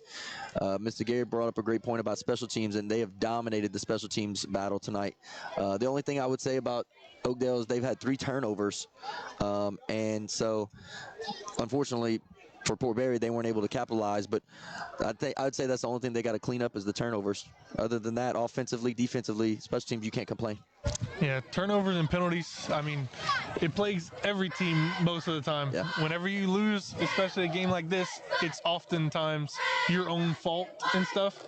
And so I think they just get those cleaned up and they'll be okay. Absolutely. But we're running out of season, my friend. Barron back deep for the Red Devils here. 9:15 to play in that St. Ed's and Catholic Appointed game. 26-22, Catholic Appointed with the lead. So you start looking to tomorrow night. UTL will take the 30-second road trip down to Donald Gardner Stadium for the state championship rematch between the Cecilia Bulldogs, led by sensational football star Diesel Solari, and the defending state champions, Opelousas High, led by Zach Malvo and Deshaun Ford. What a heavyweight showdown tomorrow night, live and under the lights. I know y'all going to be excited to call that one. I know Mr. Gary's ready to see it. Y'all going to have a great view from up there. Donald Gardner's way up top, so it's great angle, great view. It's going to be a lot of people, huge, big atmosphere. And you start to look tomorrow night for you two guys. Y'all gonna have a road trip to Vidalia, and then y'all guys will have homecoming night for the night. So talk about y'all matchups as Barron breaks one down the sideline. My, oh my, Adam Barron. You think a senior is leaving his heart on the field tonight? He wants it. He wants it, baby. What a run. Adam Barron. That's all heart right there, Scully. That's right. When you look at the scoreboard, it's 33-7. You have nothing to do. You can't do anything else. Go do it yourself. While we're over here talking about our games next week, Barron is like, hey, don't forget about me. We're still playing down here. That's right. That was a great play by that young man. talk about y'all games after this extra point, fellas. My goodness, shot out of a cannon, Gary. 14, new kicker, Jonah Corville. And the kick is up and good. Jordy, he was actually the same kicker last time, so he's actually 2 for 2 on the night on extra points. Okay. I was going to correct you earlier, but it was too busy. So new score from Red Devil Stadium with 2:51 to play. Oakdale 33, Red Devils 14. Talk about it, Vidalia tomorrow, road trip. Marksville, you got to stay healthy moving forward. yeah, we've been struggling a little bit with the injuries. We go to Vidalia. I would say they're a very scrappy group. The road trip is about an hour 45, hour 30, so it's not short. And we coming off another road trip last week with Caldwell, so 2 back-to-backs. We ready to get back home after this week. Hopefully, you know. Who's paying for this gas in the buses? That's what I want to know. Yeah, I don't know. I'm sure our football account, but, you know, just excited. Love the guys that I coach, and they do nothing but great things. Coaching staff's wonderful over there, so all good from my end. Good luck tomorrow night, Coach, to you, the staff, and everyone involved with the Marksville program. And they kicking into the spot of the field where it's in no man's land in 12. It's a play there. Take a knee right there by Maddox Thompson. Hayden, homecoming night. You're an alum of LCA. You are on the stats over there for the broadcast network. Happy homecoming, my friend. What's got to happen tonight for the Knights to get back in the win column? Yeah, I think it's a lot about just cleaning up mistakes. Honestly, we have the last 2 weeks we've had 300 yards of total penalties, and so yeah, just cleaning that up. And Welsh is not a pushover team. Got to come out, start fast. Anytime we play fast, it's hard for people to keep up with it. So yeah, I think that's just the key for us. Just start fast. Defense, I feel like, is going to come out really clicking on all cylinders. I feel like last week was a wake-up call against Notre Dame, and so it's just what are we made of this week? 2:49 away from victory for Oakdale, and before we get the snap, Oakdale will burn their final timeout of the evening. I think this is about making sure he's got the right personnel in, with a lot of JV guys getting some playing time here late. Yeah, absolutely. They're going to just run their very basic plays, your dives, your off tackles. So expect a lot of that from Oakdale.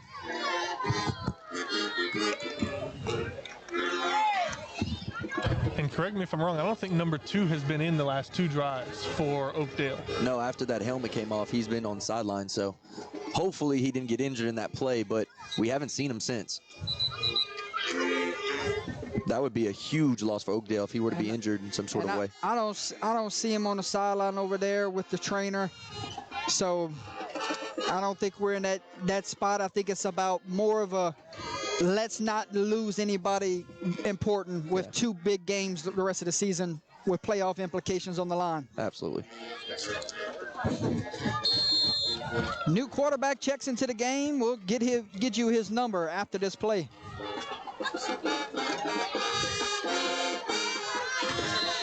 Number 42, your new quarterback this evening, Matthew Hebert. Little freshman action right there, Jordy. Not little often, 42 under center. Not often you see a 42 run out there, and he will come out. So he gets his one play of glory here this evening, and now we go to the other quarterback, number 12, Maddox Thompson. In that quarterback. I'll say this about Maddox Thompson. We played against him in baseball, Jordy. He's a heck of a baseball player. So athletes all over in Oakdale. They look good. They play good. And they're well coached. And this one right here, a busted play here. That was one of those plays. I don't want it. You take it. No, I don't want it. You take it. And it will be 3rd and long. Angel not looking to stop the clock any here on this drive. Just let this one play itself out. 1:48 remains on the game clock. New quarterback again. We're going to our 4th quarterback. We're at number 42 again. 42's back in the game. Matthew Hebert. 3rd down and 9. Handoff to the tailback. And good run there from the backup tailback. So they will have to send the punting unit out here, maybe for the first time this evening. Maybe. Run off the left side. It's not his forte. There they go. Makes it No, nope. Here comes 42. and 3 for Yeah, Oakdale. I expected not to see a punt tonight, right? That was in our key to victory. Don't punt. Yeah, if you're Oakdale. They are going for it, Scully. 53 seconds remaining. Watch them jump. Lazard made a good call right there. It's 4th and 4. Maybe going for 2 or get a delay game. Take the delay of game. Now you punt it. Work on some special teams in this moment, right? Flag on the play. Delay game. Delay of game is the call. And here comes the punting unit. There we go, Scully. We knew the over-under tonight was 1 punt, and we're going to get it here with 40 seconds left in the fourth quarter. If the over-under is 1, you got your push. So, oh, my goodness. We got a final score, boys and girls. Final score, how good is the Jennings Bulldogs? Final score, Jennings 17, Notre Dame 16. wow. What a game. 34 on to do the punting duties here. Peyton Crawford. And Barron waits back around the 50-yard line. And a sky kick, not going to go far. And Barron trying to creep up here. You know he wanted one last shot there to try to go get 7 more points. Absolutely. And people around Port Barre, the players, like, you got to call Peter, but it looked like a moth to the flame there, Jordy. Everybody's going to the ball. You got to get away from that. 30 seconds here. Let's see if Tyler tries to get some points here to make the score more respectful, or if we'll take a knee and get on out of here. Yeah, the way it's looking, don't be surprised if they just run this one.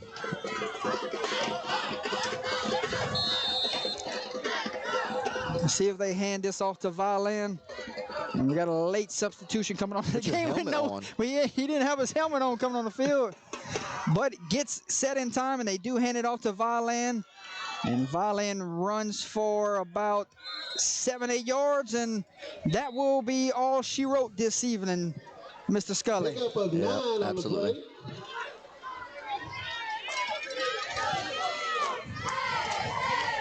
Final 10 seconds will tick away here.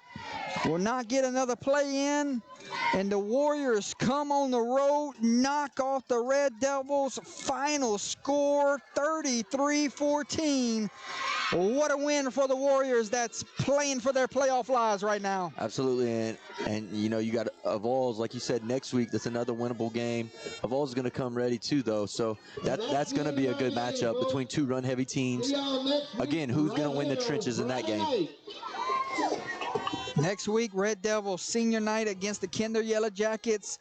Warriors have a date with Avoyles Mustangs. Ride home. And if you see me in the woods this weekend, you're in the wrong spot. Because there's nothing there, trust me. We start to try to figure out player of the game honors at this time, or it might be figured out already. Letting Gary finish up what he has to finish up. Signal me a number, Gary. Well, he said we're going to have to talk about it, folks. So we'll step away, ladies and gentlemen. We'll discuss player of the game honors at this time. Thanks, everyone, for tuning in with us. We'll also give you some scores when we come back.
Lengthy discussion came down to 2 players, ladies and gentlemen. And at the end of it, your player of the game honors tonight, sponsored by Whips Prince, will go to number 2, Deverick Winfield. What a game from the junior. Absolutely, 2 touchdowns. He had a fantastic reverse run. He went one way on a sweep, came back all the way back across the field, broke up multiple tackles to highlight his night. Fantastic player, fantastic plays. We'll head on downstairs, give player of the game honors. Maybe talk to the victorious head football coach.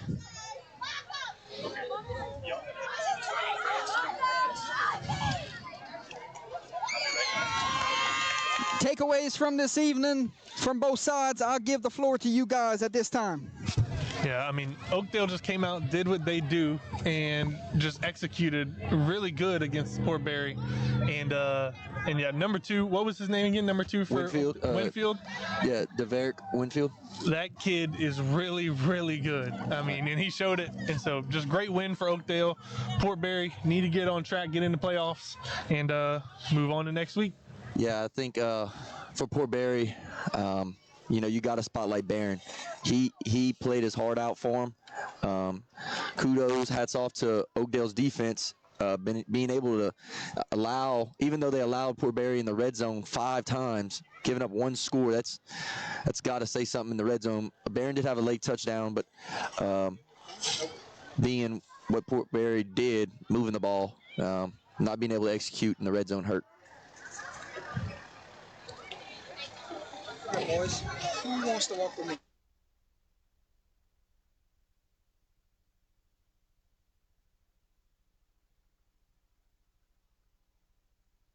Neat.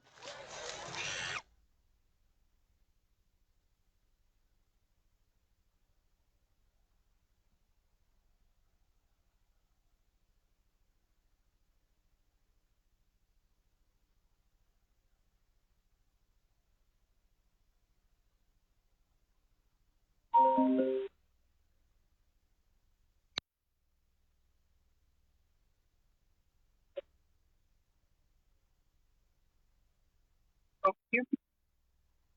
Got me your headset?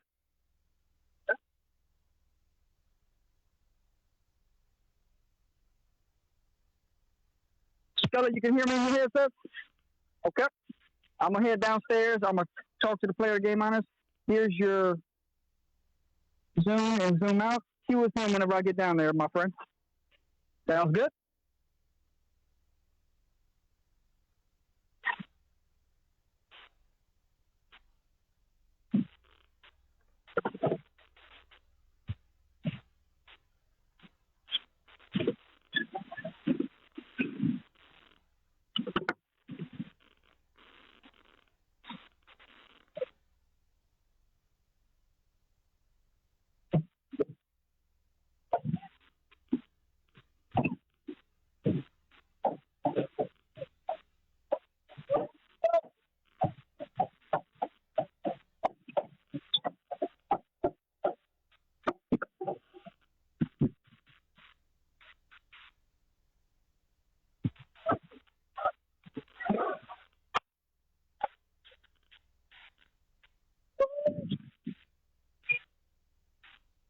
Thank you, Coach.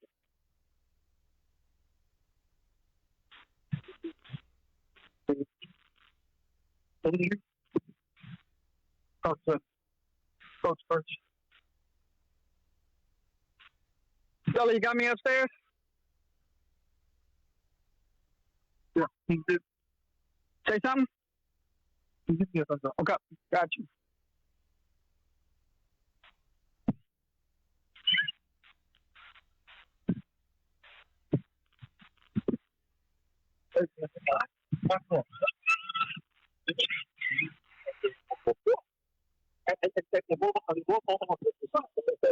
No, seriously. I'm gonna go to the player of the game first, okay?